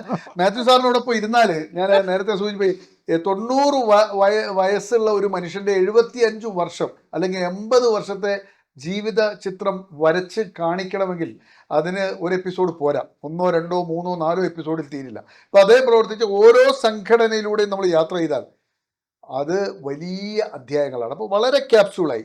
നിങ്ങൾ ആലോചിക്കേണ്ടത് മഹാരാജാവിൻ്റെ മുദ്ര ജന്മദിനത്തിൽ പായസം കുടിച്ച് ആഘോഷിച്ച മനുഷ്യൻ, സ്വാതന്ത്ര്യത്തിന് വേണ്ടിയുള്ള പ്രക്ഷോഭത്തിൽ പങ്കെടുത്ത മനുഷ്യൻ, സ്വാതന്ത്ര്യ സമരത്തിൽ പങ്കെടുത്ത് സ്വാതന്ത്ര്യം കിട്ടിയപ്പോൾ അത് ആഘോഷിച്ച മനുഷ്യൻ, റിട്ടയർ ചെയ്തതിന് ശേഷം 35 വർഷമായി പൊതുപ്രവർത്തന രംഗത്ത് സജീവ സാന്നിധ്യമായി നിൽക്കുക, ചെരുപ്പിടാതെ 10-75 വർഷം നടക്കുക. ചെരുപ്പിടാതെ ഇന്ത്യ മുഴുവൻ സഞ്ചരിച്ചിട്ടുണ്ട്. ഞാൻ കാശ്മീരിൽ പോയിട്ടുണ്ട്. ചെരുപ്പിടാതെ ഇന്ത്യ മുഴുവൻ സഞ്ചരിച്ച പാരമ്പര്യം. അങ്ങനെ പറഞ്ഞാൽ തീരാത്ത ഒത്തിരി കാര്യങ്ങളുണ്ട്. പുതിയ തലമുറയ്ക്ക് ഇതൊക്കെ ഒരു പാഠം തന്നെയാണ്. കാരണം ഇങ്ങനെയുള്ള മനുഷ്യന്മാർ ഇങ്ങനെ ലൈവായി വന്ന് പറയാൻ 90 വയസ്സുള്ള ഒരാൾ ഇപ്പം പപ്പേട്ടൻ ഉണ്ട്, ടി പത്മനാഭൻ 97 നിൽക്കുന്നു. കഴിഞ്ഞ ദിവസം അദ്ദേഹത്തോടൊപ്പം ഒരു വേദിയിലുണ്ടായിരുന്നു. അപ്പോൾ അദ്ദേഹം പറയുന്നുണ്ട് ഞാൻ 97 കടന്നു എന്ന്. അങ്ങനെയുള്ള ചില നല്ല മനസ്സുള്ള മനുഷ്യർ പിന്നെ ഉണ്ട്. അപ്പൊ അങ്ങനെ കുറച്ച് മനുഷ്യന്മാരുണ്ട് നമ്മുടെ മുന്നിൽ. ഇവർ നമുക്കൊരു പാഠമാണ്, പുസ്തകമാണ്. അതുകൊണ്ടാണ് നിങ്ങളുടെ മുന്നിൽ അവതരിപ്പിക്കുന്നത്. വിലയേറിയ സമയം ഞങ്ങൾക്ക് തന്ന മാത്യു സാറിനും ഒപ്പം പ്രേക്ഷകർക്കും നന്ദി, നമസ്കാരം.